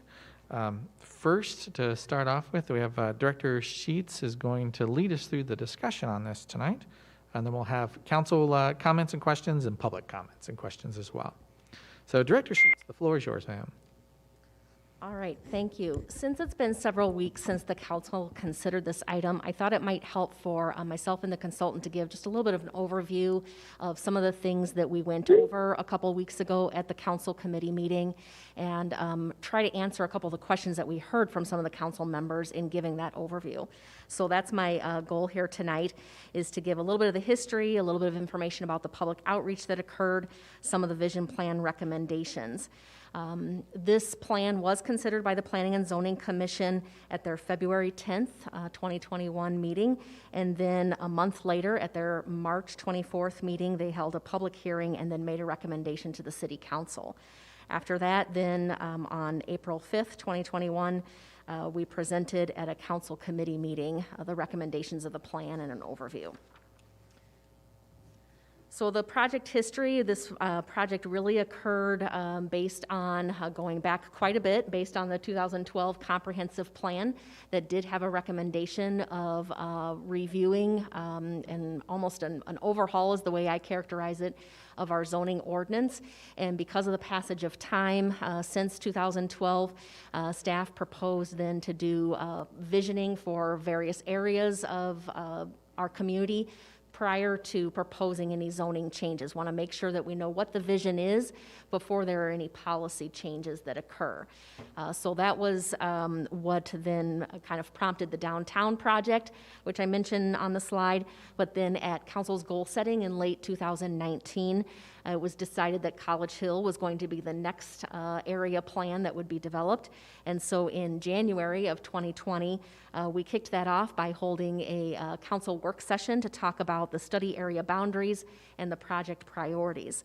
And the map shown on this slide is what we discussed at that January meeting, talking about the boundaries there. That it not only included the College Hill overlay, but also the neighborhoods surrounding it. It also abutted the downtown area study that was done. So we talked about that so that we could avoid gaps in our area plans and ultimately avoid any gaps in our zoning regulations as well. So that was part of the purpose of the larger study area. And then once finished with this study area, then we'll have addressed a good portion of our older neighborhoods by doing both the downtown and the College Hill area plans. So that was part of the reasoning behind that study area. The council project priorities that were adopted in January of 2020 were discussed at that work session meeting. They're up on the slide, but they are also in page 9 of the vision plan that's in your packet. And there's a lot more detail there in that vision plan with details about each of these priorities and what was intended by some of the statements that are on this slide with those priorities. There were a number of opportunities for public input with this plan. This slide lists all of those.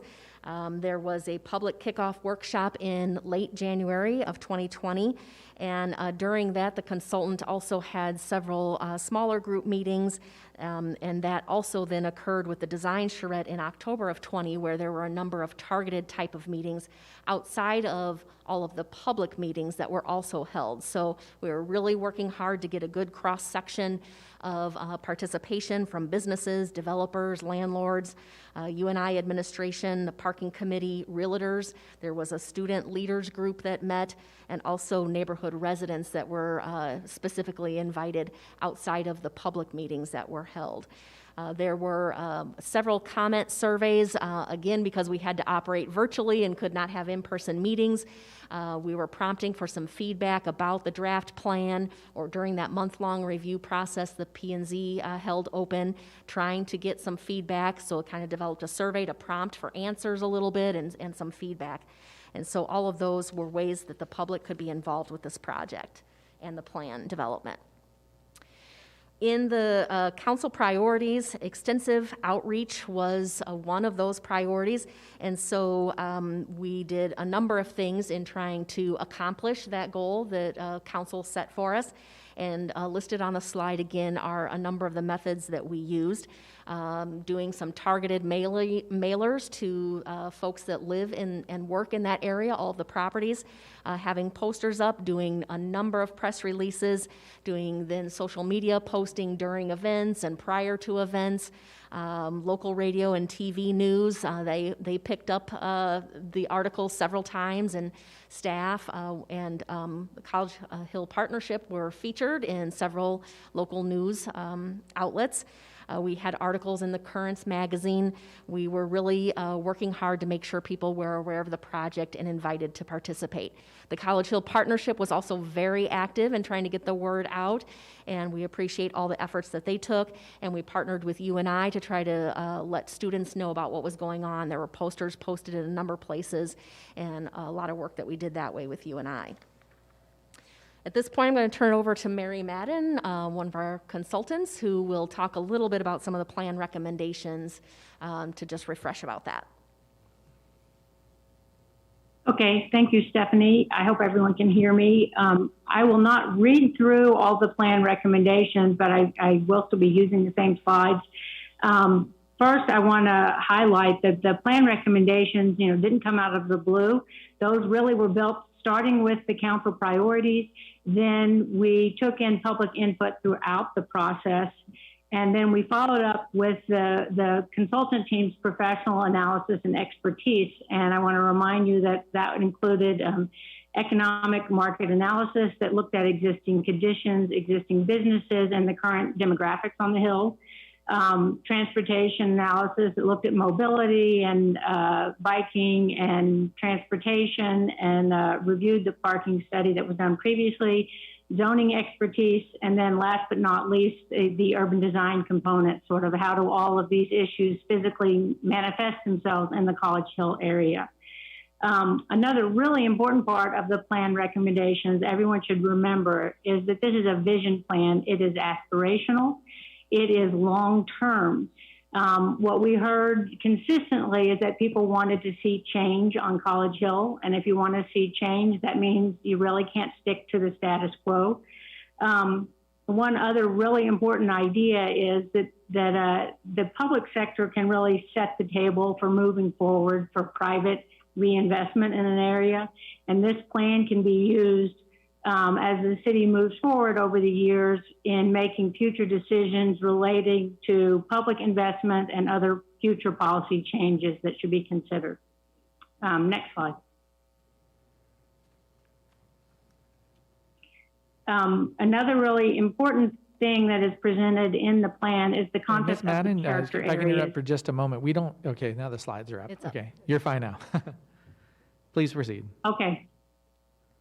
The character areas, the plan identified character areas, and this kind of builds on what Stephanie just commented on, the large study area that is much more than the area people think of as College Hill currently. There were questions about that, and one of the things that the plan really attempts to make clear is that the study area is really different from north to south and east to west. Areas 1, 2, and 3 are really the more intense areas and the areas that probably most people think of as College Hill. And the plan recommends that they are primarily mixed use and more intense than the surrounding neighborhoods, which are identified as numbers 4, 6, 7, and 8. Another aspect is recognizing the Main Street corridor, which a lot of people probably don't think of as College Hill. Also, it's really important that it has the opportunity to be more mixed use and intensify. So the whole area could be thought of cohesively as far as a study area, but that moving forward, the plan ideas are not all treated the same. Next slide. The parking strategies that the plan identifies are really multi-pronged. We did not redo the parking study that the city had just completed, and I'll touch on that in just a second. But the things that we did and identify started first and foremost that the city should continue implementing the parking study recommendations. And those changes are underway, changing how and where the public parking, how that is managed and how the fee structure is established. Another important component is to look at the private parking standards as part of the zoning update. And one of the biggest ideas is to consider permitting some parking to be handled off-site and in shared scenarios. The third idea that's really important is the idea that parking management between the city and UNI should be further coordinated to make sure that when parking is needed, it can be available in the UNI facilities for other parts of College Hill. And then last but not least, to continue, this should not be a static situation, but as development occurs, there may be a need to consider additional parking management tools, especially if the College Hill area does have new development and growth. Next. As I mentioned, we did review the College Hill parking study. We did not attempt to redo that. That was not part of our task. The College Hill parking study, if you haven't looked at it recently, was specifically about ways to handle the public parking on College Hill, the public parking lots and the on-street parking. That study found that currently there is adequate parking during the peak daytime hours. There have been changes to the way the metering is done. That study also emphasized the importance of cooperating with UNI and enhancing enforcement. One of the things I think our vision plan and the parking study really emphasize is that as you move forward in time, as development occurs, it's going to be important to monitor and keep track of how parking is working so that you can make adjustments as needed and you're not ending up with people getting complaints and having to be responding at some point in the future. So monitoring as development occurs and making sure that if minor adjustments are needed, that those can be handled. I believe that it probably, as the parking study has started to be implemented, it's hard to know exactly what's going on since not as many students were there since they were virtual, but probably in the fall in particular, watching to see how that parking management, the new parking management for the public parking is working will be really important. Next slide. Last but not least, as I already said, this is a vision plan, and one of the important aspects was we looked at a lot of what-if scenarios, the way public and private sector redevelopment could occur and really support each other moving ahead. It's really important that this is what we like to call it practical idealism. You want to be visionary, you want to think through what is possible, but it really needs to be based on market realities and the public investments and the private investments that can move the College Hill area together in the future. So to wrap up, the plan in front of you is recommended by the Planning and Zoning Commission for adoption, and so it's in front of the council tonight for that consideration. At the April 5th meeting, the council committee discussion talked about a couple options. One was, could it be adopted, or one was, could it be received and filed? Adoption would mean that the council is supporting actions that would then follow this up, and we would work with the community in order to implement recommendations out of the plan. And obviously, any policy changes would come in front of the council for consideration at that time. A receive and file action would essentially put the plan on the shelf, and there would be no follow-up action that staff would implement as a result of that. So just to explain the difference between those two approaches. All right, thank you, Director Sheets. Before we move into public comment, I'll ask for council if there are questions for either Ms. Madden or for Director Sheets to help clarify. Yes, Councilmember Cruz. In regards to your last comment, Ms. Sheets, on receive and file versus approving, if we receive and file, then we would, by referral, bring forth components that we like and want to work on component by component. That would be just a standard thing that we would be able to do, correct? The council is free to make referrals on topics whenever they wish, yes. So that would be, okay, thank you. Okay, so seeing no other questions for now, I'll open it up for public comment and questions as well. And Ms. Mann will keep you on in case there are any technical questions we need answered, if that's all right. Okay. I'll ask, just to start off, if there's someone who'd like to speak in favor of the plan, and then we'll switch to an against the plan, or if there are concerns. Well, I know it's kind of muddy, but certainly would like to start off here. So Catherine Sogard from College Hill Partnership. Thank you. I have a few slides, so hopefully it'll keep me on track more so than anything else. So my name's Catherine Sogard. I live at 330 Columbia Circle.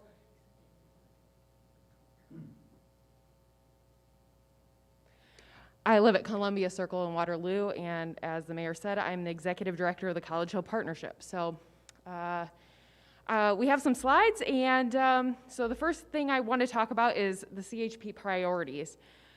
And as you can see, we're here to advocate for revitalization and promotion of the Hill. It's written in our mission statement. And how are we going to do that? We'd like to urge the council to approve and adopt the Imagine College Hill Vision Plan. Because this vision plan is what the community has told us and what has told you is what they want to see for the study area. And more importantly to me and my constituents would be to College Hill. So as you can see, we have a timeline here, and this is kind of a recent timeline of some of the revitalization efforts that have happened in the last several years. Much of what is reflected in the Imagine College Hill Vision Plan is embedded through the last vision plan that was done in 1993 and the Future Forward Plan that was executed in 2016. I just want to reiterate kind of what staff said going through the presentation, that the Imagine College Hill process has not been rushed. Has it been perfect? No. I think we can all agree it hasn't been perfect, and partly because it was executed during the middle of a pandemic. So obviously that brought challenges to all of us, as it has for everything.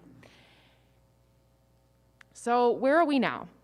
Well, we're hearing the words delay, amend, table, receive and file, further study, parcel out, vision results, remove language, interim ordinance.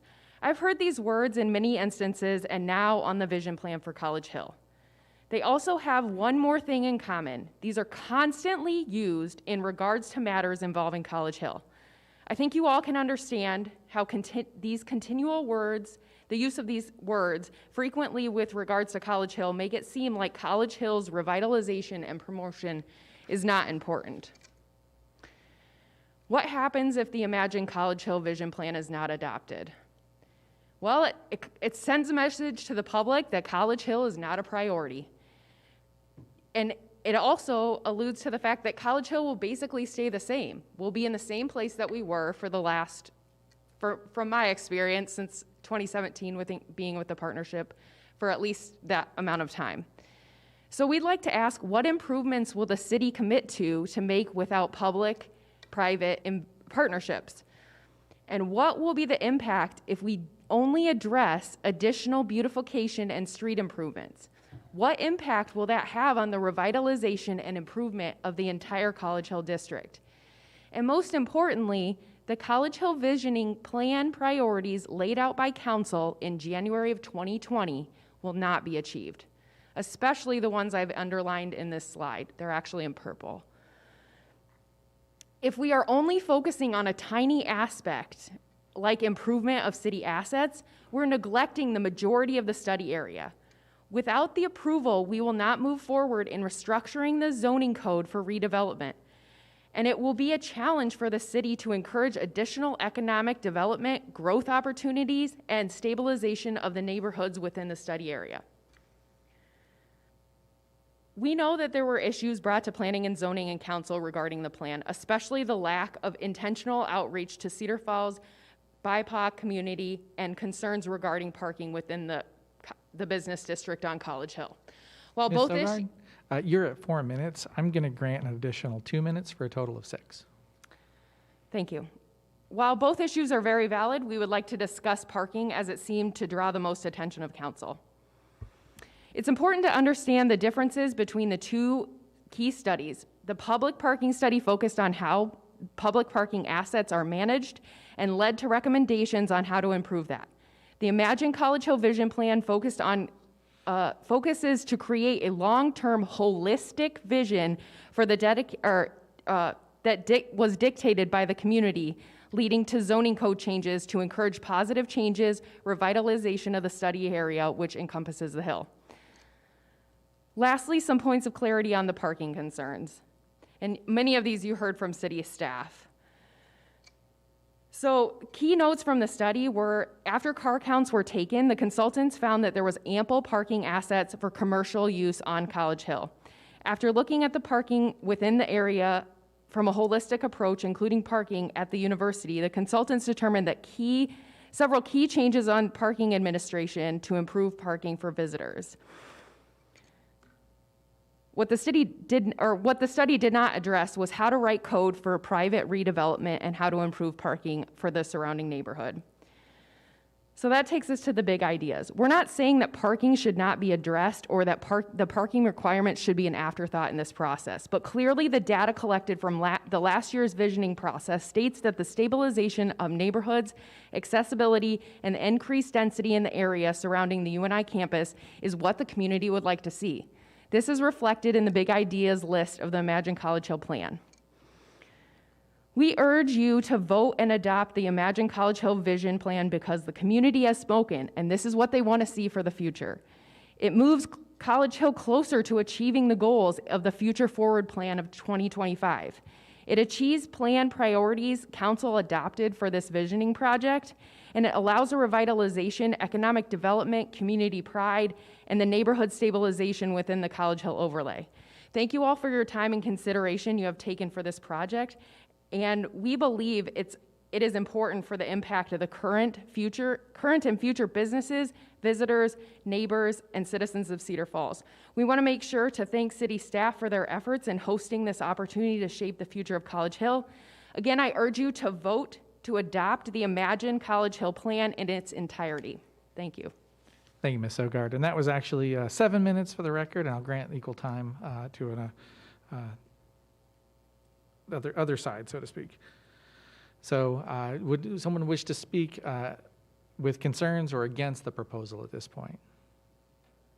Yes, Mr. Sharp? And I am planning to reserve that time since Mr. Vajpayee has I understand. slides. I'll have that as the 7 minutes. No worries. Sorry, okay. Rick Sharp, 1623 Birch Street. I'm not against ideas for remodeling the vision plan for College Hill or Main Street, but this is not a plan. A plan defined is a detailed proposal for doing or achieving something. This is just visions, ideas, hopes, and it's expressed as much in the slide that she presented. There are a lot of issues, and this is one of those things that I didn't have enough time to quickly read through that packet. But the primary thing I saw was parking. Parking has always been a concern up in the Hill District. And some of the ideas that were thrown out, they mentioned Iowa City, half a parking stall for a studio or one-bedroom apartment, one spot for 2 bedrooms. I mean, that's just, Iowa City's just a different beast for their campus up there, and that does not apply to Cedar Falls. It does not apply to UNI. The majority of the UNI students come from all across the state of Iowa. They'll be driving here. They're going to look for places to park, and everybody wants to park next to where they live. That's why we had that little, I guess, complication up there on Urban Flats on West 23rd Street, where they had I guess I would call a misunderstanding with UNI to use their parking garage for parking, and then that ended up not being the case, so they used Lot G. And then they took up business parking, which you probably heard in the past from businesses that were on College Hill. A suggestion was to have metered parking there, but again, how much are our parking tickets? If it's $5, if I'm a student, I'm willing to pay that to have my car parked close by. I'll pay the $5 every day, instead of walking clear over from wherever the nearest parking ramp is or parking lot is. And we know at UNI, the most empty lots, the largest lots are clear across Hudson Road, and nobody in their right mind's going to walk that far during rain or inclement weather. I mean, we can all point to these parking lots, but realistically, they're not being used, and they're not being used for a reason. So the development needs to occur with building more parking ramps and accommodate that parking. It's great. We're trying to bring more retail dining establishments to the Hill, but again, that is going to demand and require more parking, not less. I mean, we can make it, have wishes and dreams that we might want to make this a walkable, livable community, but we're in the Midwest. There's going to be multiple times in the year, spring, winter, fall, where it's just not going to be conducive to walk or bike. So primarily, we just need to get that parking issue addressed, as well as other things. I have no problem with piecemealing it, adopt certain parts, and address it as it comes instead of embracing the whole package as a whole, because there are no detailed plans in this proposal. It's just nothing but good ideas, but that's all they are. There are no ideas. There are no firm plans on how we get to point A to point B. Thank you. Thank you, Mr. Sharp. Mr. Martin, would you like to come forward, sir?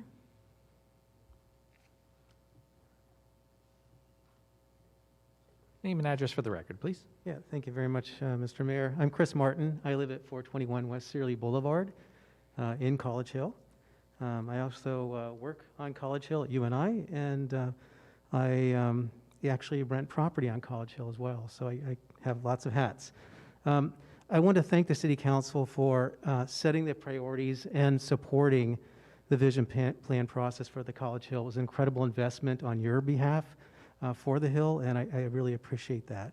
The College Hill Partnership, of which I'm president, has been around since 2009 at the behest of both the city and at that time the university. Ben Allen, who was the president of UNI at that time, talked about College Hill being the front door of UNI, and I really think that that's true, and he wanted to see that improve, as people in the city wanted to see that improve as well. Again, this is an incredible investment in the future of the Hill, and I want to thank you for getting us this far. But I also am concerned, and I've written the council members within recent weeks about a group of people with vested interest trying to hold back development of College Hill. This vision plan does not say exactly how things are going to go. It's a vision, right? And people have been talking about parking. It's not forcing you to adopt anything. It's just saying that these are some ideas we should consider as we move forward in terms of parking on the Hill. There'll be a next step after this vision plan is approved and adopted to then work out those things. So I'm worried that they're trying to get capped at the knees, that they're trying to cap us at the knees on College Hill by piecing out this vision plan, which is not what happened downtown, I should remind people. So I see this as a way to head off us even having a complete vision and not moving forward at all, which makes us, I think, as Councilmember Dunn said, kind of the stepbrother of Cedar Falls downtown, and I think that would be unfortunate. So again, I thank you again for getting us to this point, but I also ask you very much to support and approve and adopt this vision plan. We've gone through a lot of time putting effort into this, and I really think it would be unfortunate to not adopt and approve this. Thank you. Thank you, Mr. Martin. Next speaker, preferably an against or concerned. Yes, Mr. Frank?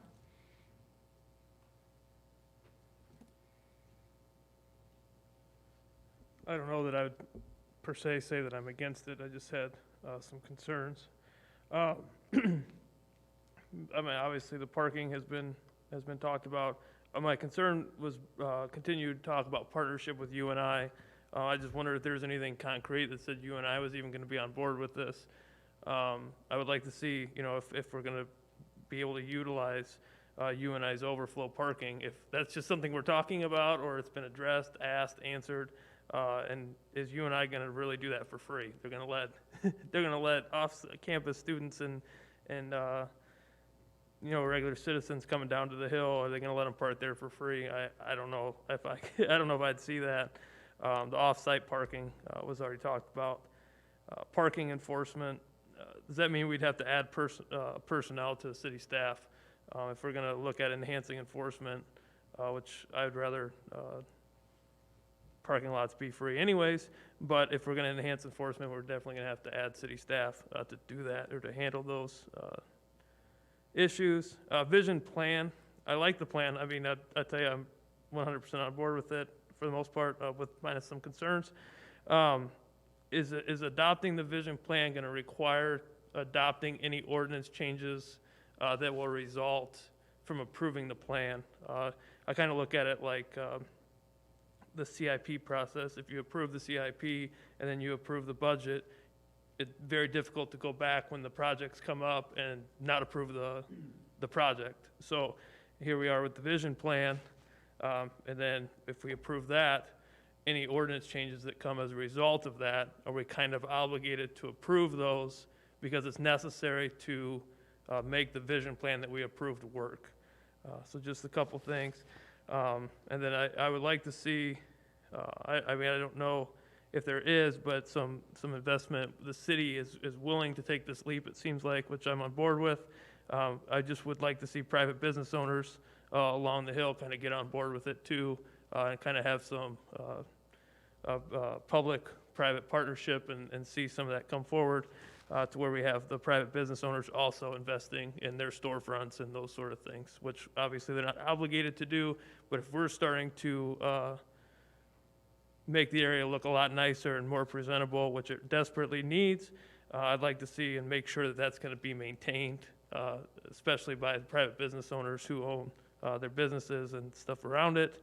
I just would hate to see the city make this giant investment just to see it 10, 12, 15 years from now be back to where we are now. So thanks. Okay, thank you, Mr. Pine. For the question about the ordinances and what would come of a vote tonight, we'll save that for the discussion time within council because that will be a consideration. I have a feeling that we have a ringer for the partnership with UNI questions. Would this be appropriate time for Dr. Morse to come forward? Then you can speak with authority. If you can give name and address for the record, please. Thank you, Mr. Mayor. Andrew Morse, 1621 Franklin Street. I'm speaking tonight on behalf of the University of Northern Iowa and in my capacity as the university's liaison to the College Hill Partnership. UNI is proud to endorse the College Hill Vision Plan and encourages its adoption by council. The University of Northern Iowa has worked closely with the city, College Hill Partnership Board, and the consultants in creating a document that sets a visionary framework for revitalizing College Hill. I want to emphasize the reference to this as a vision, as a framework. While this vision sets a North Star for planning and development, embedded in that vision remains the important task for us as a community to design and implement a College Hill district that meets current and future needs. One of those urgent needs is to address the extreme competitiveness for students across the Midwest.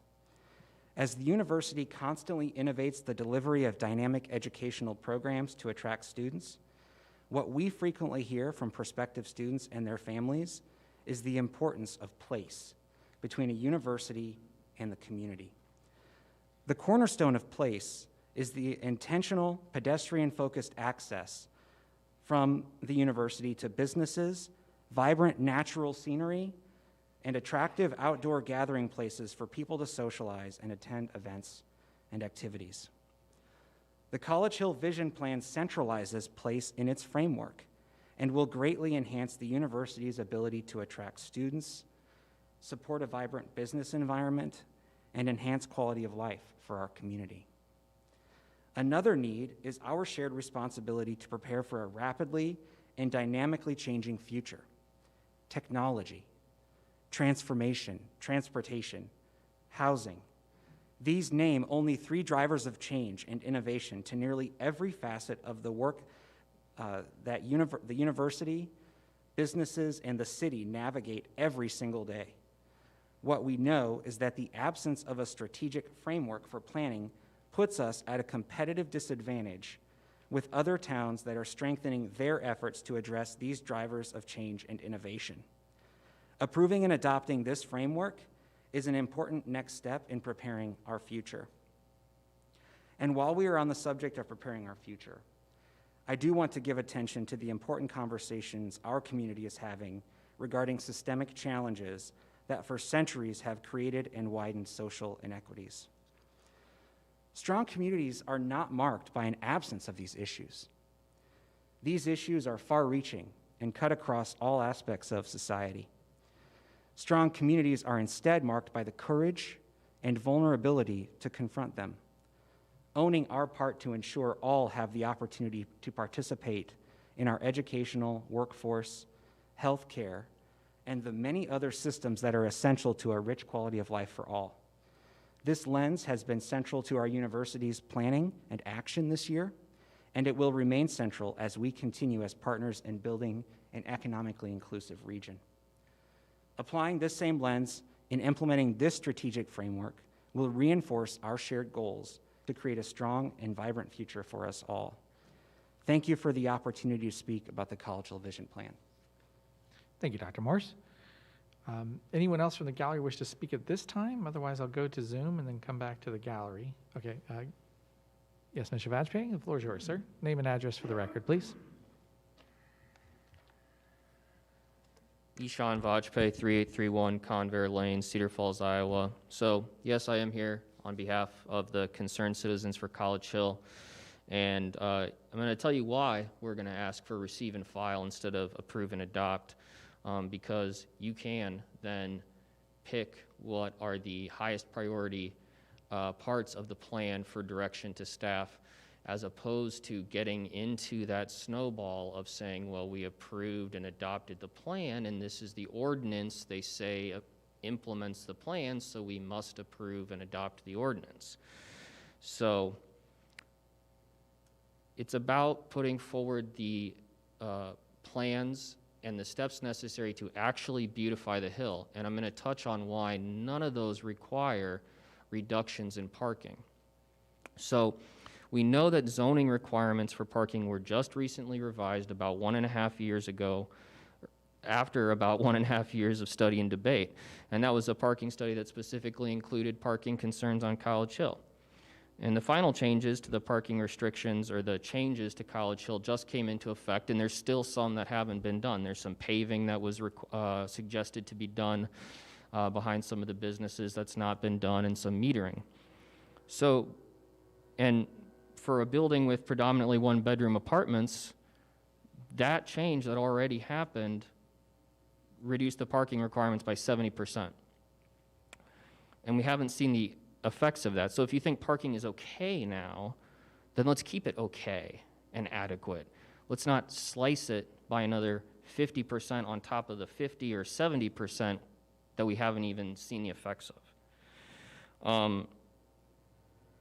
If you're going to continue the parking study recommendations as the visioning consultants suggest, it doesn't say anything about cutting parking requirements again, the parking study.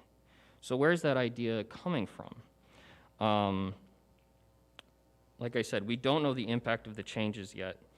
And so, like I said, we hear anecdotes that parking isn't a problem, but these are anecdotes. The College Hill parking study and the survey commissioned by our group shows that most people currently find parking problematic, even under the old code.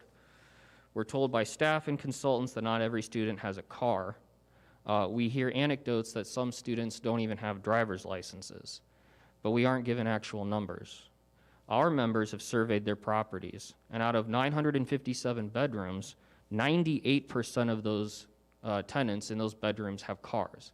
So, yeah, sure, not every student has a car. 2%, not 50 compounded by 50%, not enough carless students to support 0.5 parking spots per bedroom. Another survey also indicates that in those one bedrooms, you've got 40% of them have more than one person. So again, compounding all this math on top of each other. What this means is that if you adopt and approve this parking plan, this visioning plan in total, and totally endorse what it's going to put forward with ordinances, which is reduction in parking, this means that each unit is going to put 1-2 unparked cars on the street right now. And think if we have that capacity. Reductions in parking are only necessary to build the densest housing possible. Buildings proposed by the consultants could be built without parking reductions. You just have to take down those units ever so slightly, and I've covered that in math. Keeping parking where it's at doesn't stop the visioning plan. Keeping parking where it's at doesn't stop redevelopment. It just stops the densest, most underparked development that is most profitable for a certain few.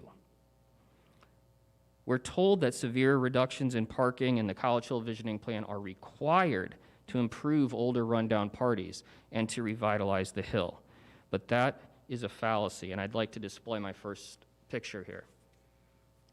You can beautify and redevelop without further reductions in parking. Looking down this street here, we have eclectic and unique facades of buildings that do interest students and others and add character to the hill. Next slide, please. We also have newly constructed businesses and facades that are touted by the consultants. And could the hill look more like this? Yeah, but we don't need reductions in parking or total adoption of the visioning plan because this building already exists, built under the current rules. There are some buildings that need updating right on College Street and are some of the worst in the neighborhood. And again, revitalizing being a mission of the College Hill Partnership, let's start by revitalizing these buildings. Next slide, please. Unpaved gravel parking lot. That's not in code. Everyone else was forced to pave 2 years ago. But this building, owned by a board member of the College Hill Partnership, looks like this. Next slide. Looks like that. Next slide. They're out of code compliance and they're in need of updates. Why are these allowed to exist in this state? Next slide. Unpaved gravel parking. Next slide. I think next slide. This is one of the worst houses on the hill, owned by board members of the College Hill Partnership who want to revitalize and redevelop. They can do that right now. They don't need the visioning plan. Proof? Next slide. Next slide. Redeveloped and beautified, next slide, under the current rules.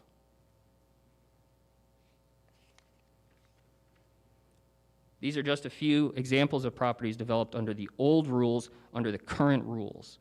But what really they want to do, the people who aren't redeveloping those buildings, just letting them sit like that, is they want more versions of urban flats on the hill, apartments on top of commercial with no parking requirement for the business and zero to minimal parking for residents.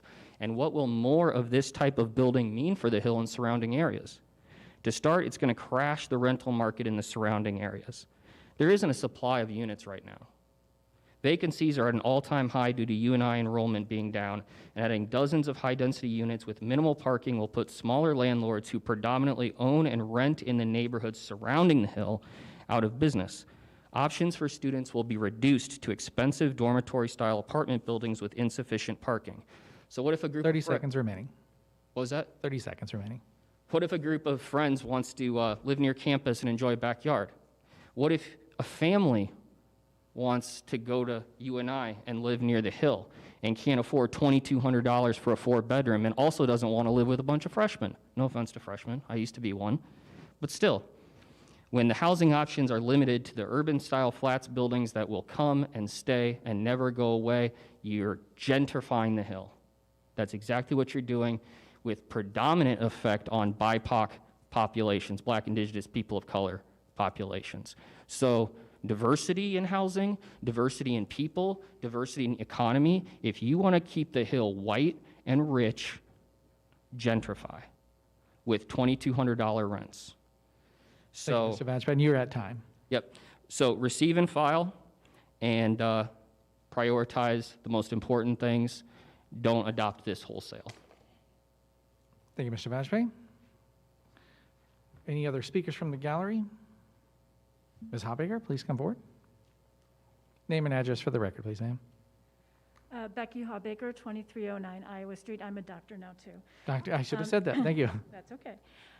So I've lived in the College Hill neighborhood since I was 4 years old. I grew up in the home that my parents owned and attended neighborhood school, later was a renter as a UNI student, and when my husband and I finished grad school and relocated back to Cedar Falls, we chose to buy a home in the College Hill neighborhood because this is home for us.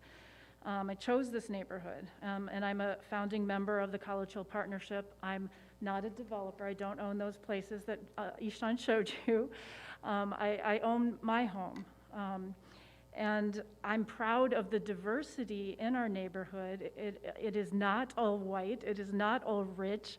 And that is why we chose to move there.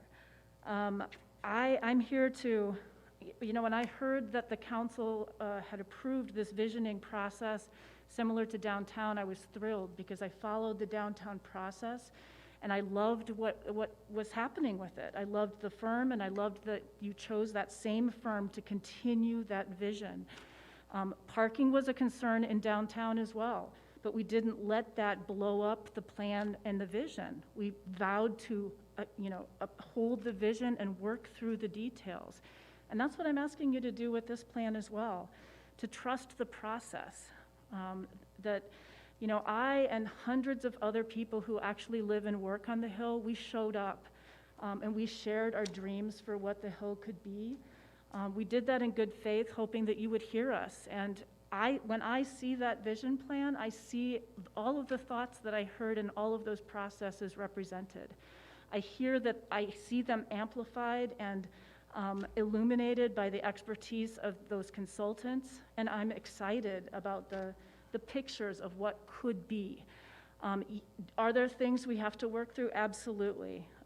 But please don't let parking blindness derail the plans for all the things that are good, and don't, ignore the beautiful parts of it. I loved the quality spaces, the focusing on stabilizing and enhancing the neighborhood while also, being intentional about areas that can be more highly dense.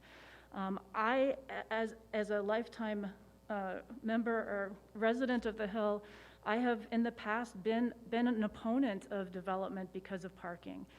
But I have changed my mind, and I have seen that if we want the Hill to be revitalized, the area surrounding it does need to become more dense. And yes, there are properties that do need to be improved, and we have existing code enforcement to put that into place, and it should be enforced. That's also part of the vision.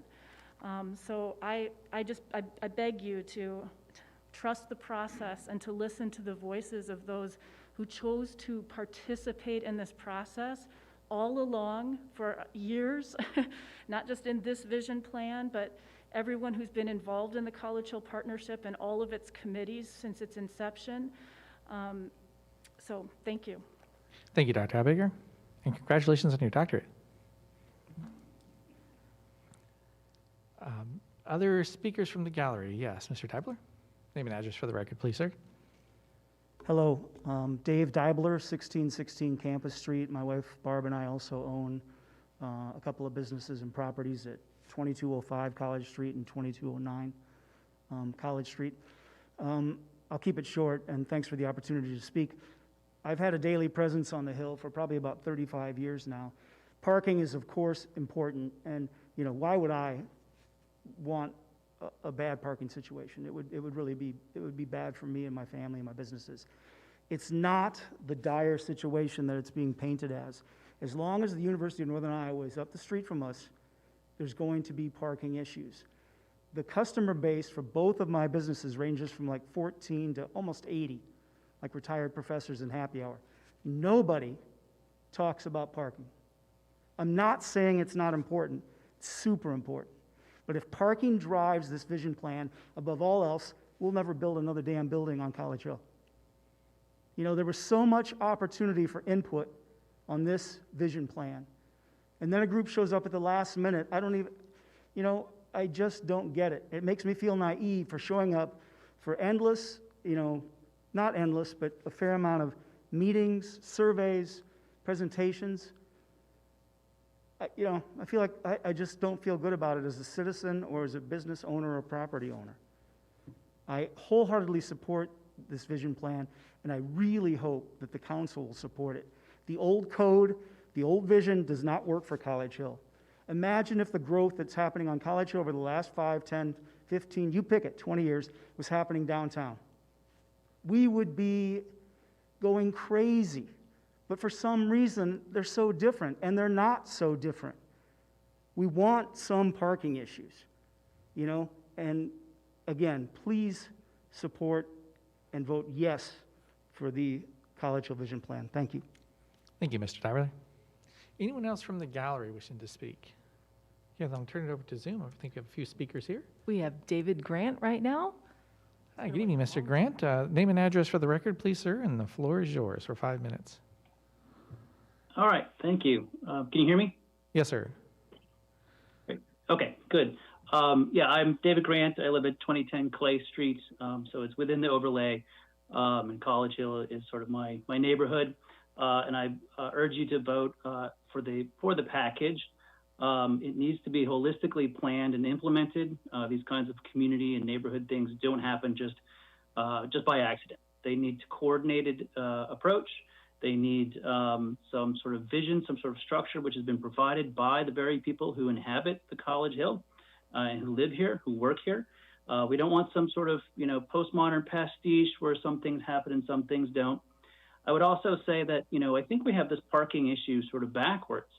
As Mr. Deibler indicated, nobody talks about parking because, we don't mind it. There's places to go. We want places to go. And if we don't provide the structure to provide places for students to go, especially for this wonderful doorway and gateway to UNI, then we're not going to see students want to come here. And we're going to erase a lot of the economic impact that UNI has, not just on the College Hill, but on Cedar Falls and the entire Cedar Valley. So we really need to have a holistic, structured approach, a nice vision that has been created and implemented by the people, for the people, and not for a few folks who suddenly at the last minute have some concerns. So I just want us to urge you to vote for this holistic plan because it is a far larger thing than just simply a few parking spots. This really is about the future of Cedar Falls as state appropriations fall and we're more and more reliant on the kinds of tuition dollars that students bring in. We need to get that number back up, and I think this plan is one of many tools that we have to address it. So thank you. Thank you, Mr. Grant. Next speaker for public comment from Zoom. Yvonne Pettigrew. Yes, please, Yvonne Pettigrew. Name or address for the record, please.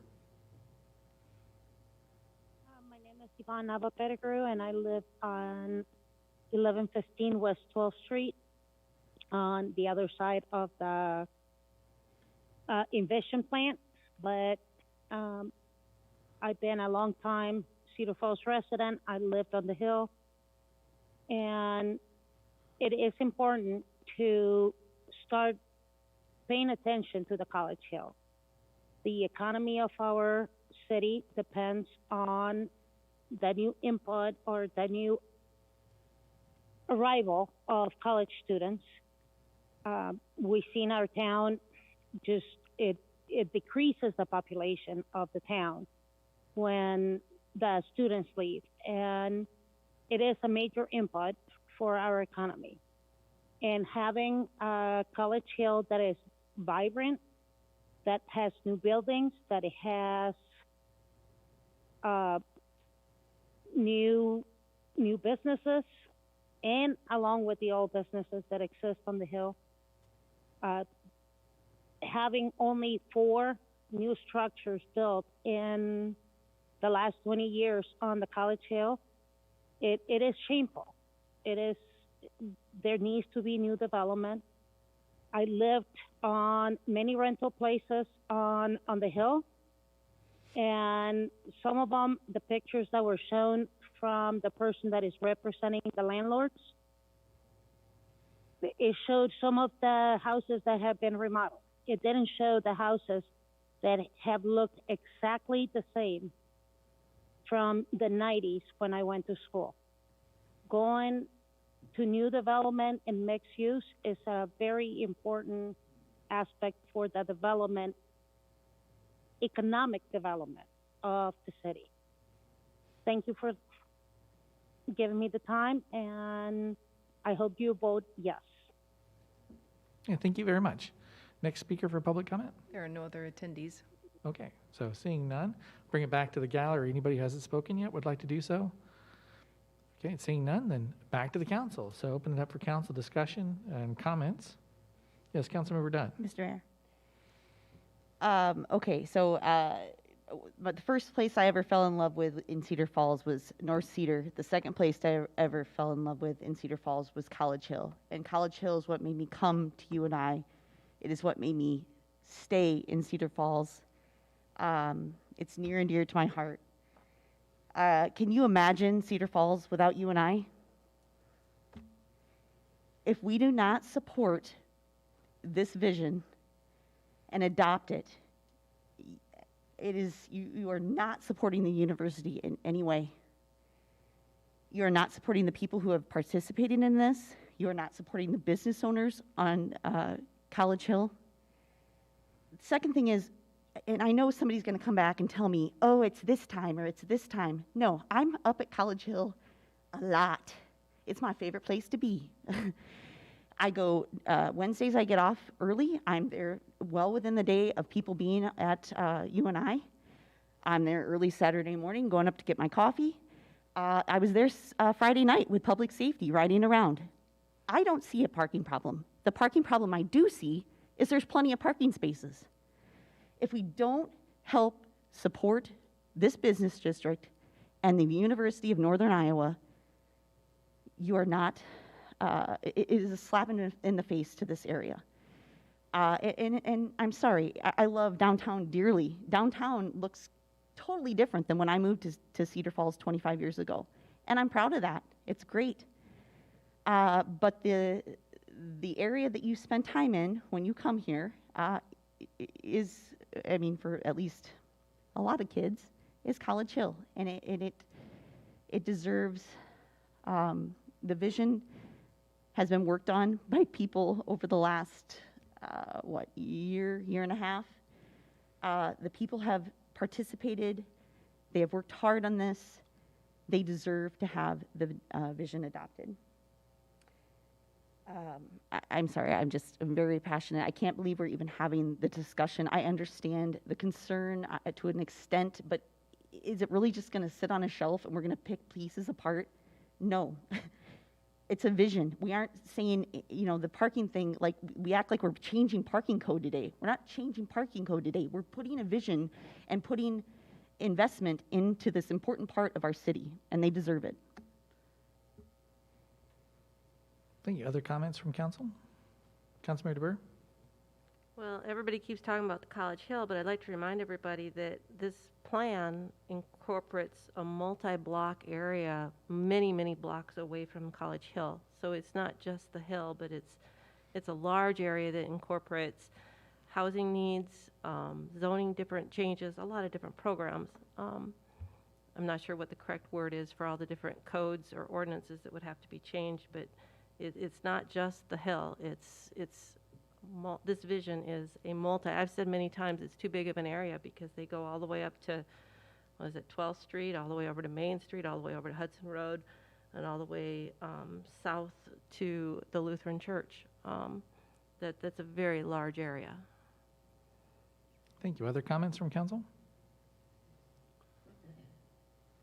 Yes, Councilmember Cruz. I agree with many things here being said, that we want to revitalize the hill, improve business environment and all that sort of thing. But to Ms. DeBoer's comments on the area we're covering and what they call the character areas, there's kind of a mismatch here of where they want the density, or not a mismatch, that's not the word, but the focus.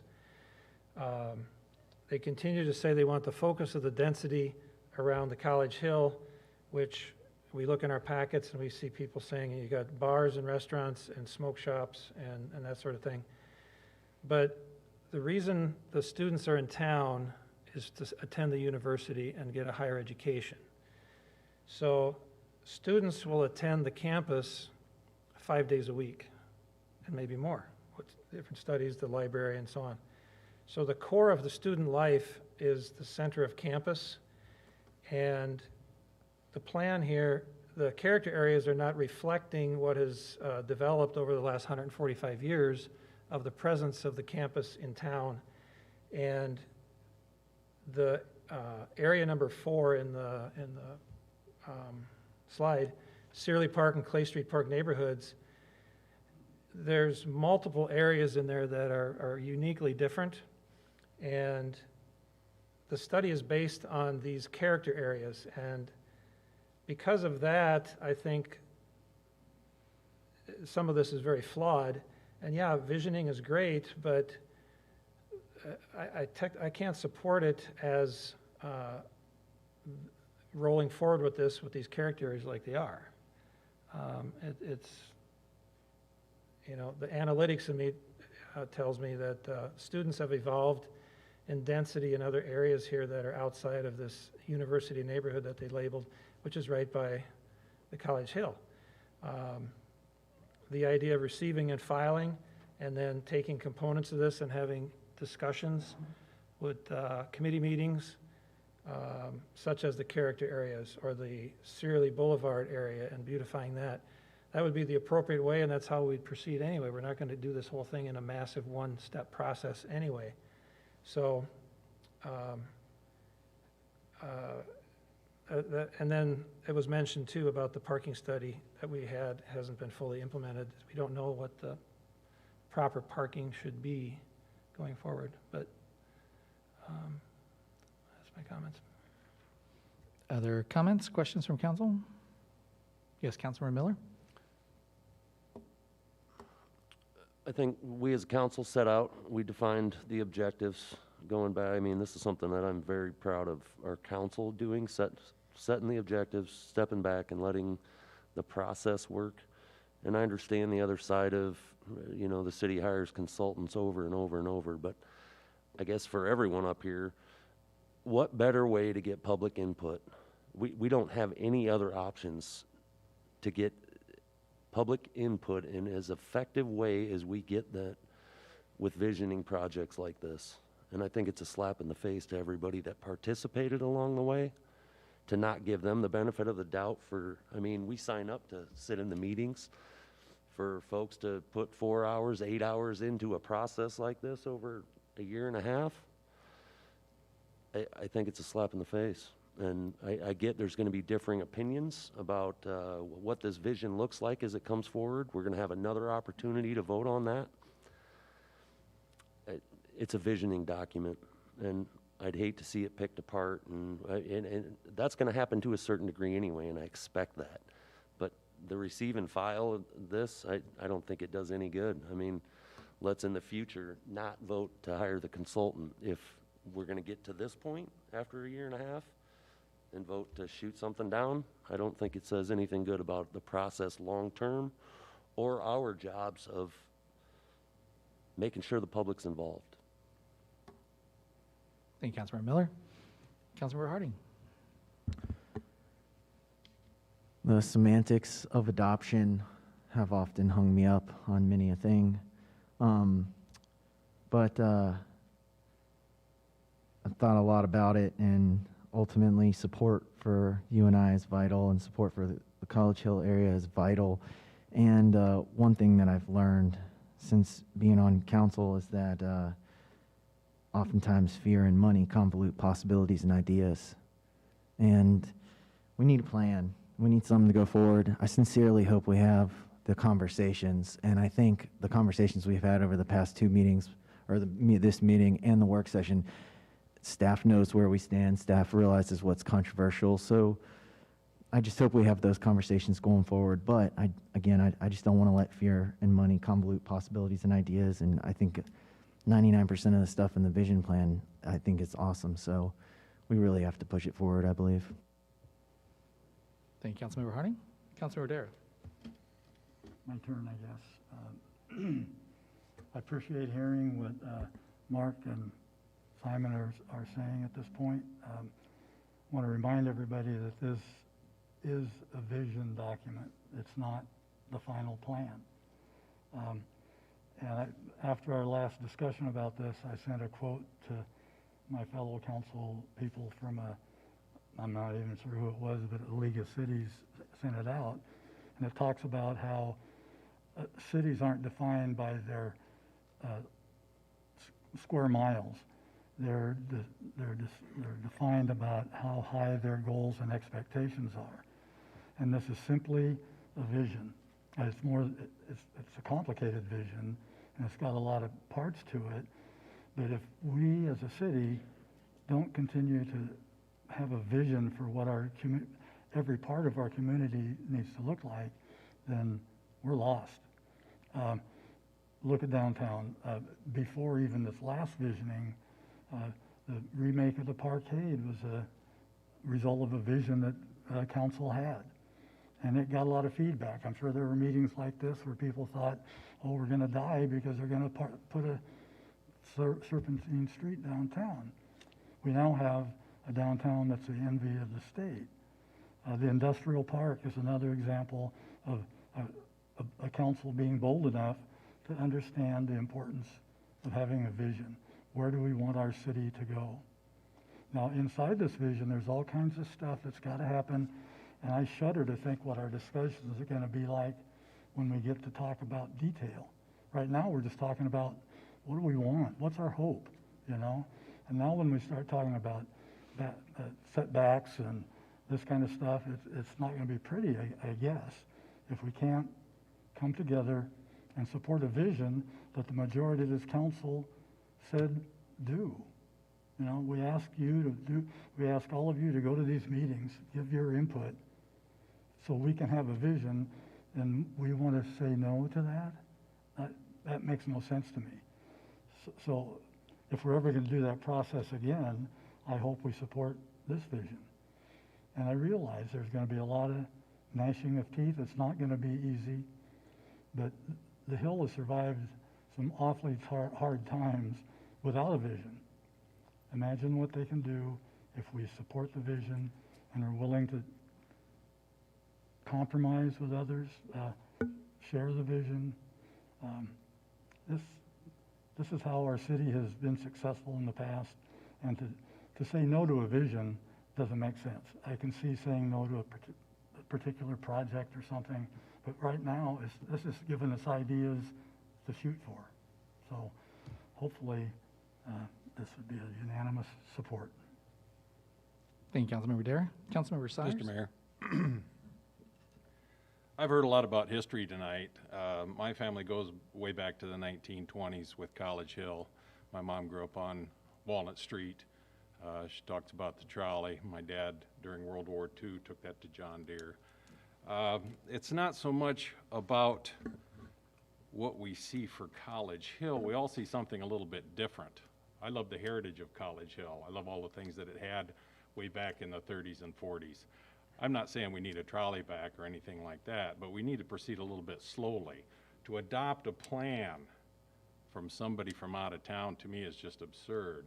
The history comes from all of us and what we want. It's not what some outside firm has decided after a few meetings. I predicted that when I held up my envelope that I'd sent to myself way back in March of 2020. The thing that I worry about is adopting a whole plan where we could just take parts of it that we liked and start there instead of starting with a whole group of things. I want to make the motion to receive and file so that we can choose and pick from there, the council, because truly we're the ones who represent the city, not an outside group that comes in and studies us for a year, 2 years. But Okay, Councilmember Sires. Of all these years. I understand there's a motion to There is a receive motion. and file. I make a motion to receive and file. Is there a second to receive and file? Second.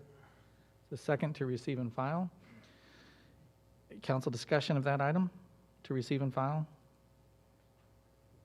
Councilor DeBoer. By receiving and filing it would be able to, as I understood it, the original was if you adopt it, then you support all of the vision plan. By receive and file it, we're able to work through the parts that we do support and the parts that actually are, well, for instance, in the envisioning plan, they took property that, I don't even know if it was the owner's request or permission to redesign their property. That was just their vision or their idea. That's not necessarily what would even happen. So by receive and file it, we'd actually be able to work through where are problem areas and how can we improve them. Is that correct? where if we Director Sheets spoke receive to that support earlier. and adopt it, that means we support all of the items in this vision. Is that correct? I mean, that's how the thing started, was you described it as adoption equals support for all of it. Right, what I indicated is adoption would show that the council supports the plan and so thus supports staff and the community continuing to work in implementing ideas from the plan. Some of those might be, an ordinance change, just like we're doing with the downtown, but there are certainly a number of other initiatives, could maybe be something that goes into the CIP or things like that. A receive and file is going to show that there really isn't support to take action on the plan, and so staff will not proceed with anything at that point. We would just stop. And as Councilmember Cruz mentioned, then he says, but then the council could say, we'd like to refer a certain item out of that plan for some discussion or some implementation, whatever that might be.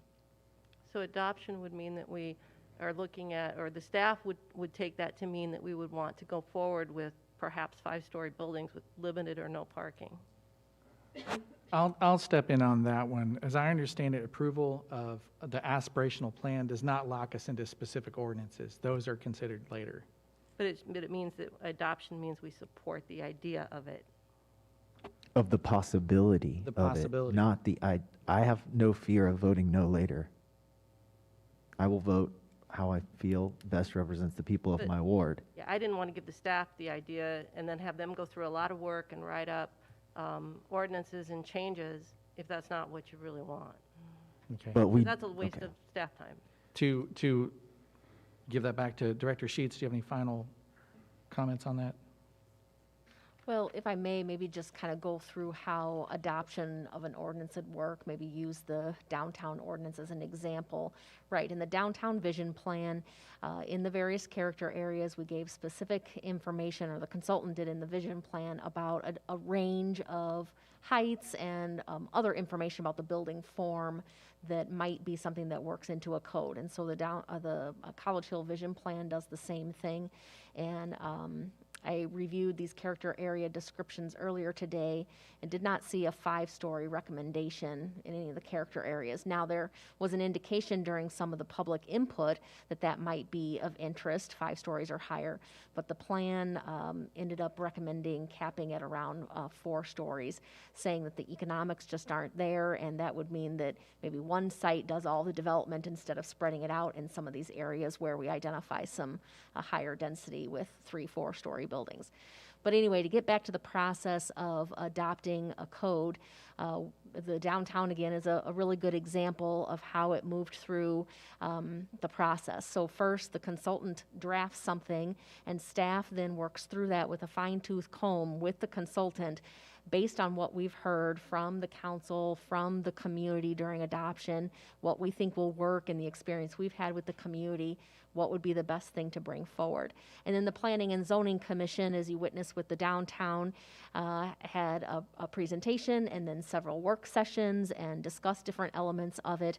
And then we got to the point of staff documenting in a decision matrix the various things that we heard, whether it was a phone call from a public member asking a question and clarification, whether it was at a public meeting, whether it was a Planning and Zoning Commission member. We documented all of those and then confirmed were those the items that the Planning and Zoning Commission wanted us to consider, and then staff moved forward with giving a pro and con evaluation about each of those. Finally, a recommendation of any changes that might be appropriate. And the Planning and Zoning Commission talked through each of those, and we will give that decision matrix to the council so you can see those items that were discussed and how we documented that before the Planning and Zoning Commission makes a recommendation on the downtown code, as an example. So anything would be documented so that it would be clear what was considered and what was discussed and ultimately what the recommendation is, but then the council will consider all of that and make any amendments you feel are appropriate in adopting a zoning ordinance, for example. Thank you. And Councilmember Miller had asked for the floor earlier. I'm lost in this, you guys. Absolutely lost. Like, we paid that consultant however much money to do this, and we want to come back and we want to pick this apart, and who's going to bring it forward that we talk about Section 4 and what's going on in section 4. And do we keep the consultant on a permanent retainer so we have urban planning expertise as we get to picking this apart and going back to find out why they made a recommendation they did or why they didn't? It's easy to say that we've got all the local experts to make these decisions, but we still have to put these things in place. Somebody has to plan it, somebody's got to document it, somebody's got to talk to the public and make sure they're all right with it. It's a vision document. We get to vote probably 4 more times on every single thing that comes out of this. And if you don't like it then you vote against it. But again, the amount of time that these folks have put into this at our request to vote it down now, it baffles me. And I guess when you get to the reality of what it looks like if we don't hire consultants to do this, that baffles me even more. Because the public is on us at all times to please allow me to have input. Please listen to me, understand what I think about this. We offer them that opportunity, and then we vote down what they want. Because we know better? That again doesn't make any sense to me. We ask them to participate.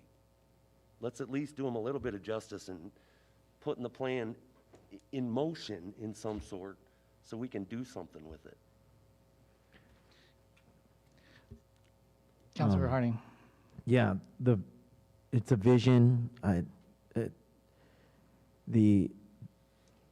It's a tough one. I mean, I've thought about it a lot over the week because, like I said, I do have some issues with the process, and I've even talked to a lot of people about that. But I have to agree with Councilmember Miller.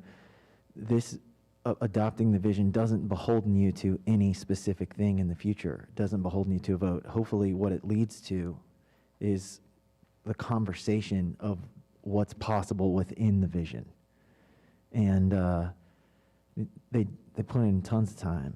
I mean, I was at some of the events, and I remember doing the sticky notes. That was fun, or the stickers. Yeah, we still, I guess what I want to say is that we're not beholden to anything. I don't view it that way. I view it as we're looking at the possibilities of what could be there, and I want College Hill to grow. I want the whole entire area around there to grow. I want UNI to thrive, and we can't continue on doing the same thing. We have to support a vision for change. Yeah, we are not locked in. Just to be clear, we're not locked into ordinances based on an aspirational plan. Councilmember Cruz. With that remark, then, I think one of the first things we need to do is look at the character areas, because I think they're badly flawed, because we're basing the framework of the vision. Councilmember Cruz, this is related to receiving and filing the item. That's what I'm saying. That's why if we adopt the vision, we're adopting the character areas, and I don't believe they're accurate. The analytics of me says that if you want to do a vision, you got to have accurate information to start with about what the neighborhood is currently and what has evolved over 145 years, where the density of the students are. The term in economics is highest and best use of properties and businesses and land and labor and all those economic inputs. And we're trying to do social engineering here, and we've heard people concerned with low-income housing, affordable housing, people of color, and those sorts of comments. And the character areas is the biggest thing that I have the biggest problem with, and I strongly believe that that one part of this flunks the whole thing. That's why I want to receive and file, correct the character areas for what has really developed in 145 years. I keep saying that. The student housing didn't just happen overnight. Highest and best use, location, location, location. Whether a property becomes a rental versus an owner-occupied. There was a comment by the consultant to say that a bedroom rents for $500 a month, but in the single-family housing, there are no bedrooms renting for $500 a month.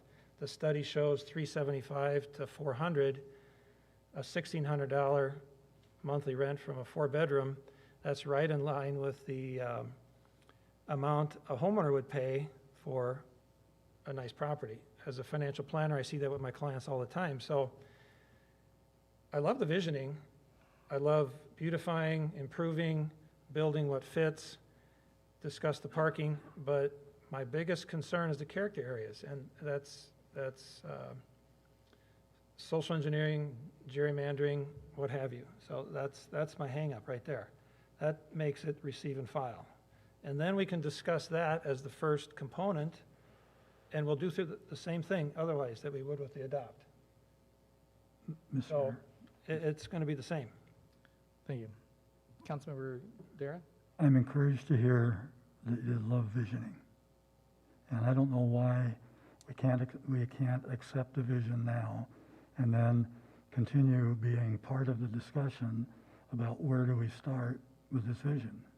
That's all we're doing tonight, is saying in the best of all circumstances, this is what College Hill could eventually be. And that's all it is. It's a vision. It's way more than that. Let's not have banter back and forth. It's a Councilmember vision. Dara has the floor, please. There's Councilmember Dara? no ordinances, there's nothing written, there's nothing decided. It's saying, you know, if everything falls into place, this is what it could be. But we still have to jump through all kinds of hoops, this stuff included, before any of it happens.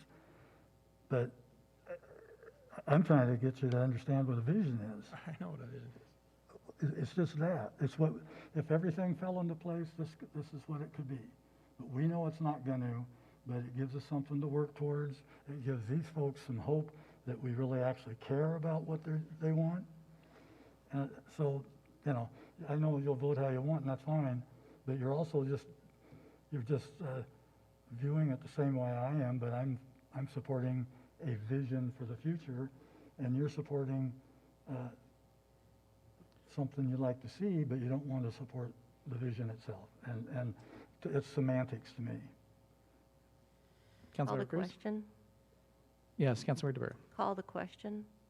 Good. We have a motion and a second. Can we call the question? We haven't heard from the public on this yet for the amendment. So does anyone from the public wish to speak on the amendment to change this to receive and file? Did we determine earlier, Mayor, point of order, that amendments don't technically require that, and you're authorizing that? I'm authorizing it now, just to be fair. Yep. Okay, and seeing none, from council, please. Ms. Sogard?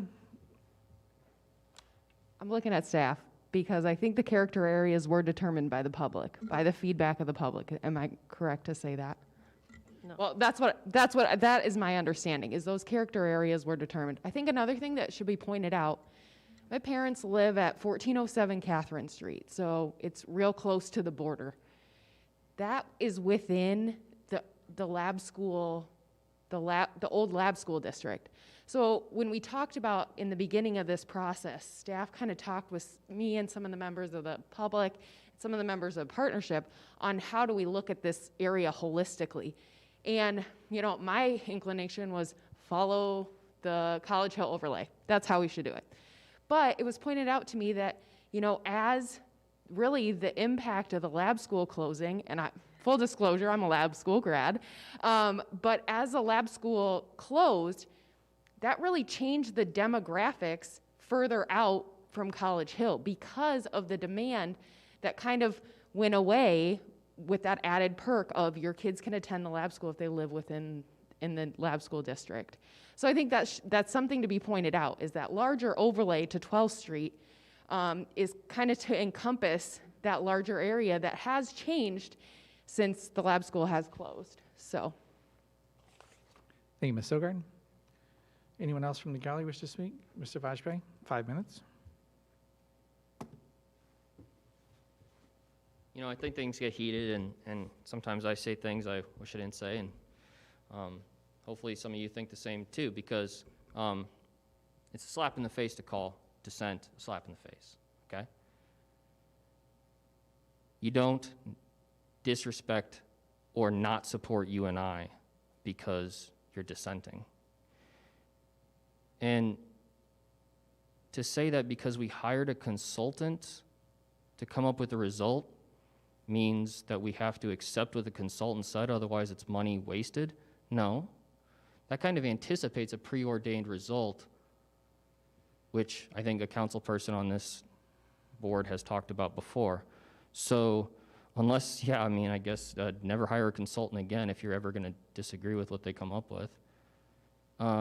And there's two sides of this. I mean, you can't say that the demographic I represent doesn't have a vested interest in the Hill and hasn't spent years and decades and millions of dollars working on the Hill, just because maybe they didn't go to as many visioning events, okay? So let's put that one, that sort of quasi-insult to bed too. And if it's the same thing to receive and file as it is to approve and adopt, then why not just receive and file it? And because what I'm hearing is that some people don't like necessarily every single thing about it. And you're going to be able to vote later on. So receive and file it so that it's clear.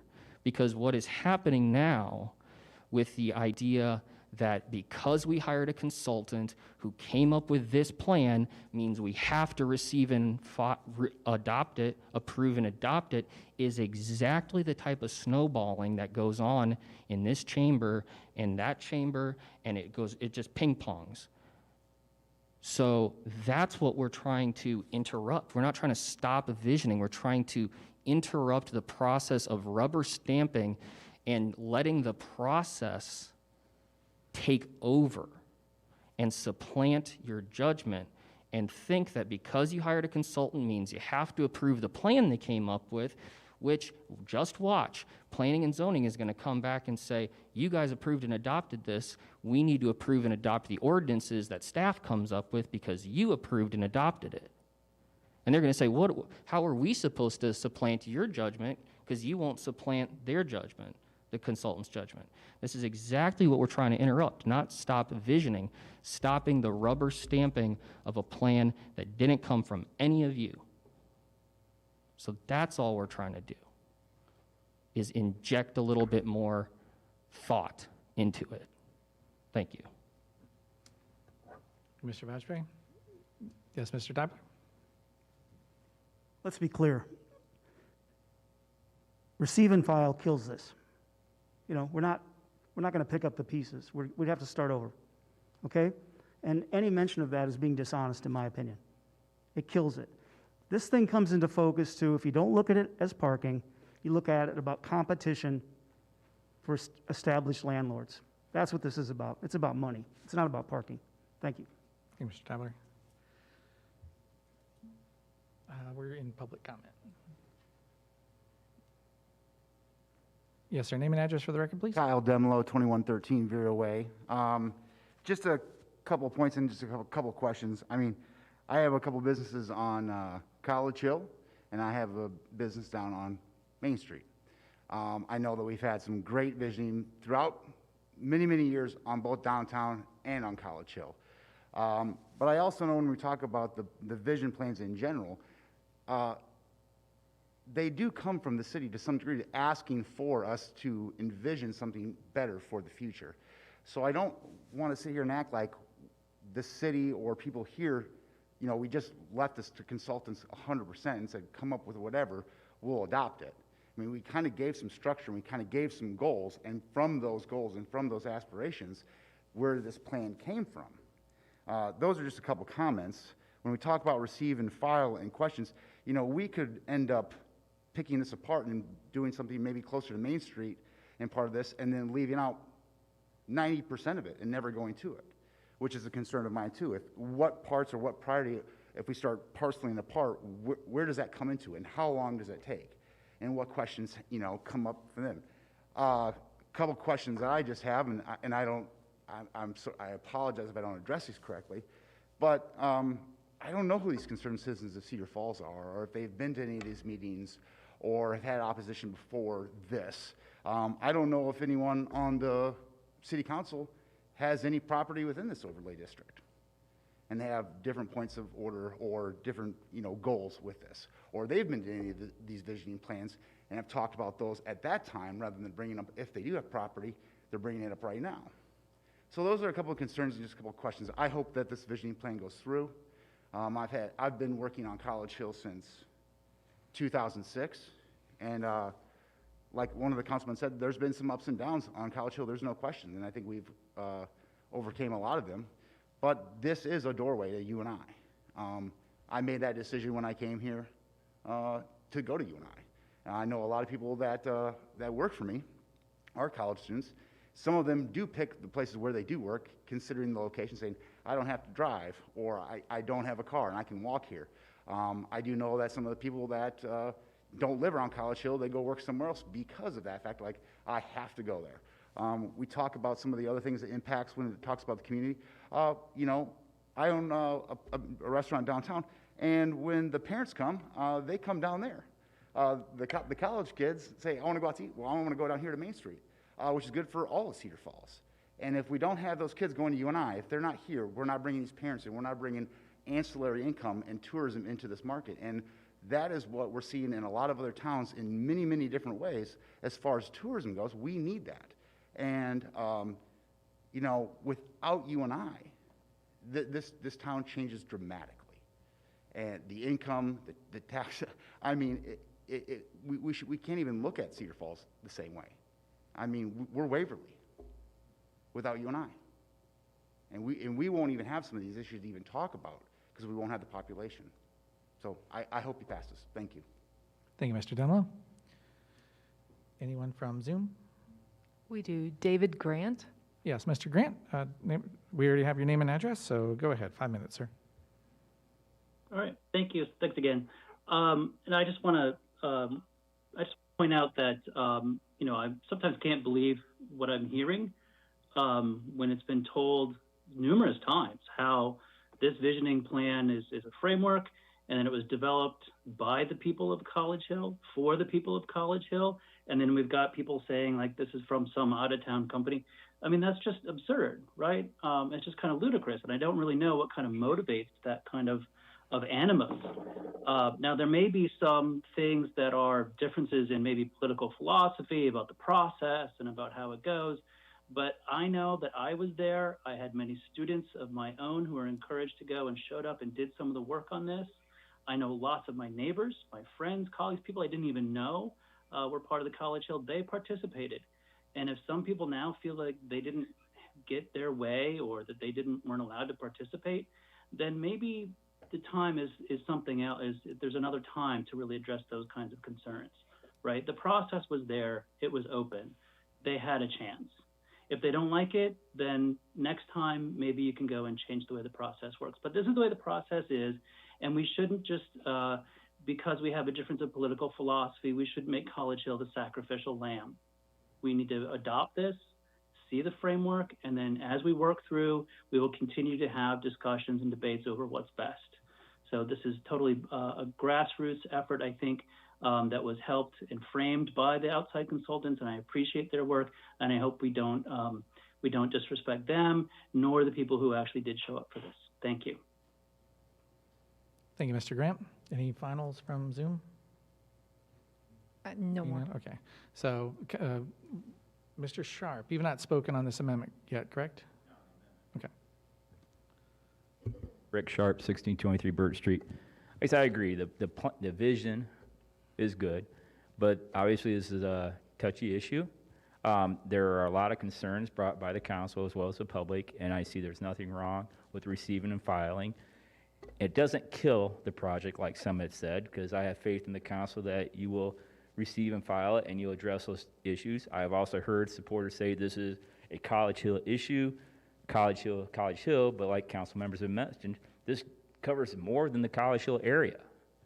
And that should be taken into consideration. We're not focusing solely now on College Hill. If that's what we were going to do, it would have been strictly College Hill in that narrow defined boundary.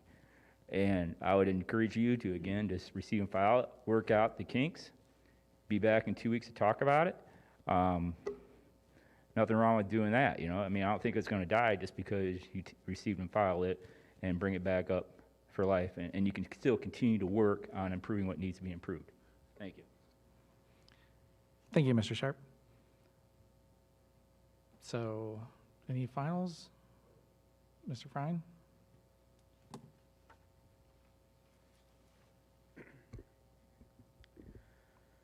So I guess everybody's overly concerned about the 3 blocks of what most people refer to as College Hill, but we're looking at a giant plan. The only concern I have is it's been brought up time and time again. It's for the students at UNI. It's for the people that live around College Hill. But what about trying to bring new clientele down to the hill and grow the base that way, right? I don't live near College Hill. I love the area.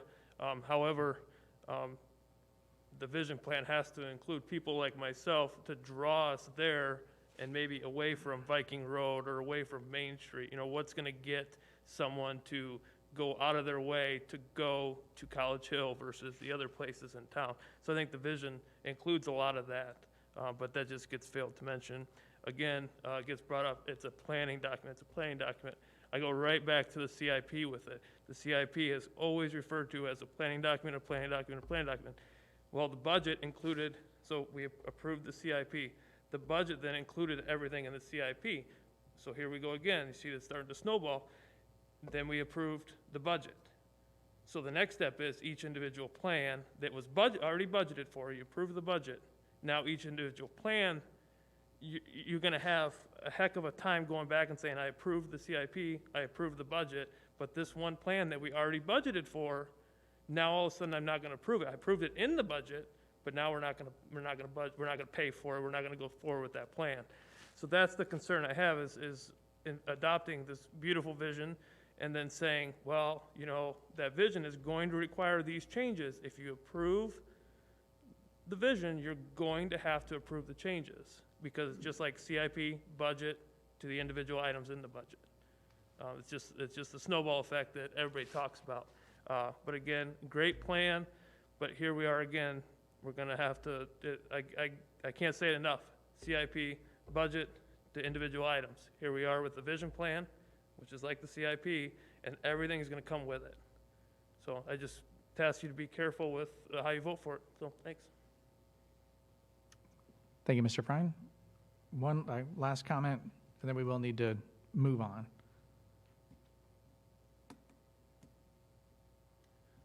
My name is Bob Manning, 2908 West 3rd Street, Cedar Falls. I still have a replacement hip, and so I still gimp a lot. As I'm talking to you tonight as the executive director for the Cedar Valley Home Builders Association, and marketing was one of my degrees, and visualizing is a very strong part of moving a city forward. We're fortunate enough to have a lot of new housing built in Cedar Falls, and that's not all people here locally, that's people coming from out of town also. And they say, you know what we like about your community is you're progressive, you're proactive, and you're moving forward with stuff. And we like that. We've seen other communities, Des Moines proper is trying to now do some things like that. The suburbs have all been generating a lot of the activity, and so the city of Des Moines is trying to move forward now with their image and in presenting a better light. So and it doesn't have to be required of the business owners to improve, but there will be the internal pressure of seeing the next door guy and the guy 2 doors away and across the street improving. And the fact that this is a whole district, and I'm biased, this is part of our membership group, as are the people that repair and renovate houses and whatnot. And there's a couple of properties in the area that are considered knockdown properties. The house is old, it's provided its useful life, and it can either spend a lot of money to refurbish it, or you can knock it down and build new. And we'll see some of that in Cedar Falls in the future. That's just the nature of the circle of real estate, we call it, of what happens. And so to have a visioning plan that you agree with mostly in front of you says to me as a citizen, gosh, I want you to do that. I don't want you to dilly-dally around with this. Let's move forward on it. It's a good concept. There are things that need to be tweaked, but just tonight there's been a variety of opinions that you've all listened to, and thank you for doing that. And prior to tonight, you've had meetings and other public input, and sometimes it's just time for the rubber to hit the road. And we say, you don't always have all the information in front of you. You never have all the information. But as a business person or as a council people, you have to make a decision with the information that you have. And you have good information, so it seems like it's time to move forward, folks. Thank you. Thank you, Mr. Manning. So bringing it back to council, the item on the floor right now is the amendment to make this a receive and file rather than approve and adopt.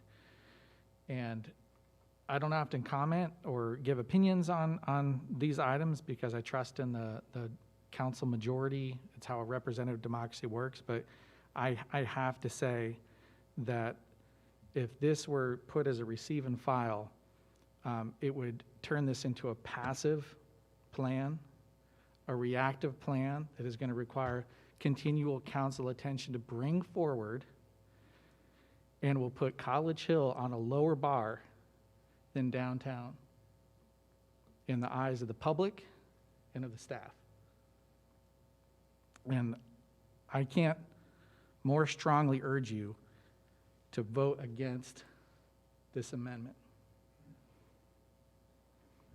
So it's been motioned and seconded to amend to be a receive Mayor? and file. Yes, If I may. Councilor Miller? To staff, if this does get received and filed, do we keep the consultant on for the code changes? Potential code changes? I'm not sure I see a reason why we would do that. And again, we wouldn't have the backing of council to move forward with the rest of the contract that we have. So motioned and seconded. All in favor of changing this to a receive and file, say aye. Aye. Aye. Opposed? Nay. Nay. So I need to see a show of hands for aye. 1, 2, 3 for opposed. 1, 2, 3, 4. So that does fail and moves to approving and adopting. So any final council discussion on approving and adopting? Mr. Mayor, Councilmember Cruz? to be very truthful there, I think your speech was inaccurate there that you gave regarding receive and file, because we can have the consultant continue with us for aspects of the character areas, the parking, all the things there. The contract is there whether we adapt and approve it or we receive and file. So it was not appreciated to hear that, because this would not sit on the back shelf. It would continue forward because there's a lot of ambition by everybody out here. Components of this have to be reanalyzed and reevaluated before it can go forward accurately. It's the analytics of it that I keep harping on, and I know some of the other council members are not so analytical, and they acknowledge it, and we have our differences in social styles and all that sort of thing, but the analytics of any analysis or analytics of every decision has to be sound, otherwise you get a poor result or a bad result. Mr. Mayor? Thank you, and I disagree. Councilor Miller? I think if we want to become the consultants for everything that happens in the city, we're going to have to put in a lot more time. Because, again, mentioning to the public comment about the slap in the face, that is towards the people that spend hours attending this stuff. We want public input. We want to hear from the public on this. Not just people with money or the people without money.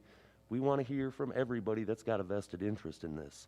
And it's going to take way more than we have time to make that happen with an urban planning background. And, I don't expect that everybody's going to agree with the consultant that we hire in Cedar Falls, Iowa. I fully see the other side of that. That, in theory, we can tell a consultant to make this look like whatever we want to. It can happen. At the same time, it is an insult to these folks. It's an insult to our employees when we disregard their expertise after we have hired them to do a job. It's disrespectful to these folks that we sit up here and say, your plan is flawed. With your 8 years of college in your expert field, we don't believe you. And I get there can be differing opinions because we all have lived here for longer than them, but they have expertise in this, and we hired them. So in the future, if we're going to get to this point of a visioning document and not accept the work that the consultant has done, let's just figure it out amongst ourselves, and we'll deal with the public accordingly. Thanks, Councilor Miller. And just to note too, to echo that, the consultant didn't come up with this plan. The participants came up with the plan. Councilmember DeBura. Well, I just wanted to point out, we do hear from both sides on the issue. There's, like you said, opinions both for and against. I have gotten emails against this. Do those need to be turned in to city clerk for matter of record, or is that only on a zoning ordinance that you require those? Madam Clerk? Do you want the emails of opposition? Usually, I would get those if it was a public hearing. In this particular case, I would say that these would be going to the department that submitted the item, so probably community development. Thank you. Yes, we would keep those on file, and just like in the packet, we provided letters we received, we would do so. And this certainly is an opportunity if you have concerns with the plan going forward, just as members of Planning and Zoning did, this would be a time to bring that up prior to the vote, just so that's on the record as well, and staff can know to work through those. So do we have those that we want to address? Councilmember Harding. Well, first of all, I feel that we're going to talk about this a lot more. So I don't think we have to worry about it going away after tonight, really at all. I think we'll talk about it a whole lot. My question is, the big concern, parking, okay, that's basically, if parking wasn't in this document, we would have been out of here at 9. Staff, when we're going to have to amend some ordinances, this is all about change, this is all about growth, I get it. When we bring forward the parking ordinances that we're going to look at, I take it that we'll have multiple options, not just the recommended options only? Is that possible? Are we going to be looking at what's currently implemented, what's recommended, and really hashing out the parking and looking at it? We can actually take a different approach with the parking and set aside public information meetings and come back with different options and all of those things, if that's... That would be great. Sorry, cut you off. I appreciate it. Councilmember Dunn? Okay, all right. You gave your speaking lunch.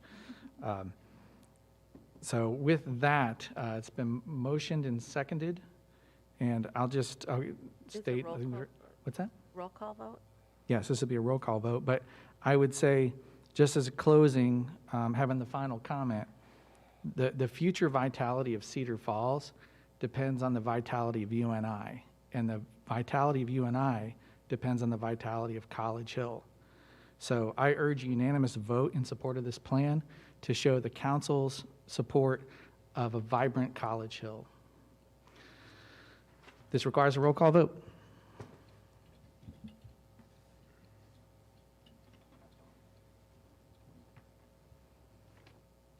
Four voting aye, 3 voting nay, Mr. Mayor. Thank you, Madam Clerk.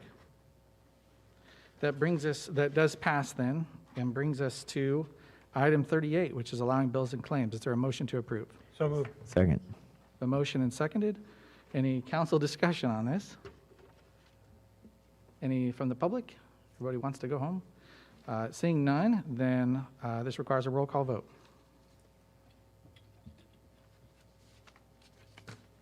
All voting aye, Mr. Mayor. Thank you, Madam Clerk. Do we have any council referrals tonight? None from the meeting? Okay, so any updates from council? Mr. Mayor. Yes, Councilmember Cyrus. I'd like to just talk for a quick moment about that hostage fee that we paid for the water rights for the newly acquired land. We have some places in town where that money could well be used to get potable water to these people who are on sand points. I think that's something we need to look into. I think that should be a top priority before we buy from rural water their water rights. I'd like to see everybody in Cedar Falls and not be on sand points, but be on safe Cedar Falls Utilities water. Thanks. Thank you, Mr. Sires. Do we have any other updates from council? Yes, Councilmember Dara. Just real quick update. Our Human Rights Task Force had our first meeting last Wednesday. It's a very dynamic group of people with a lot of exciting ideas. It's now kind of up to us, the leadership of that group, to move in the same direction, but I feel real optimistic about where it's headed. And so we'll meet again a week from Wednesday and every other Wednesday till October, probably. Okay, thank you very much. Other council updates? Seeing none, then go to staff updates. So, Mr. Gaines, do we have anything tonight? I have two for you, Mr. Mayor. Green Hill Road and South Main intersection is having a public information meeting on Thursday, May 6th from 5:30 to 7 p.m. at the Public Safety Building. And so they'll be going over the details of that for the public. And then we have the library director on Zoom with an update with some of the improvements they have coming. Can you say the times on that again for us? Yes, the time is 5:30 to 7:30, or 5:30 to 7 p.m. Thursday, May 6th. Okay, thank you. And Director Stern, the floor is yours, ma'am. Thank you. So the CFPL library building opened in 2004, and we still have the original carpet. So we have a CIP project that was scheduled to take place in December of 2020 to replace the flooring. However, COVID shut down the carpet factory for a time, and even now the company is operating at only 40% capacity. So the project has been delayed.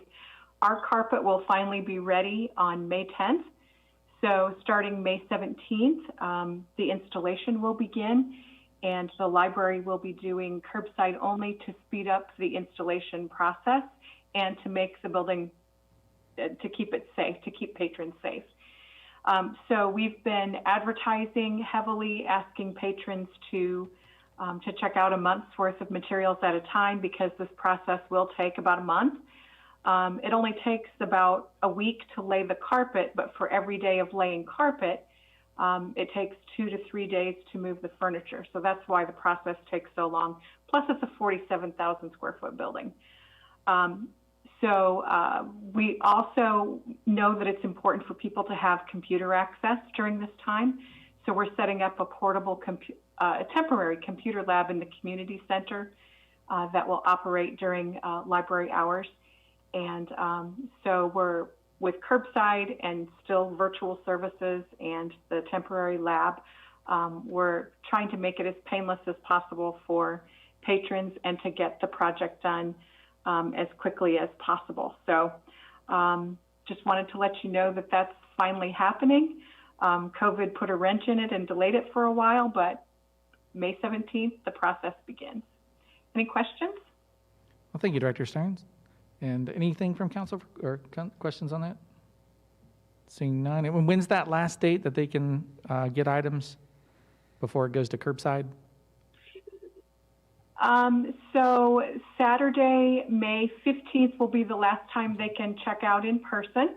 If they want us to pull holds for them to pick up curbside during that month, we ask that they place their holds by Monday, May 10th to give us time to pull them before the stacks are inaccessible to staff.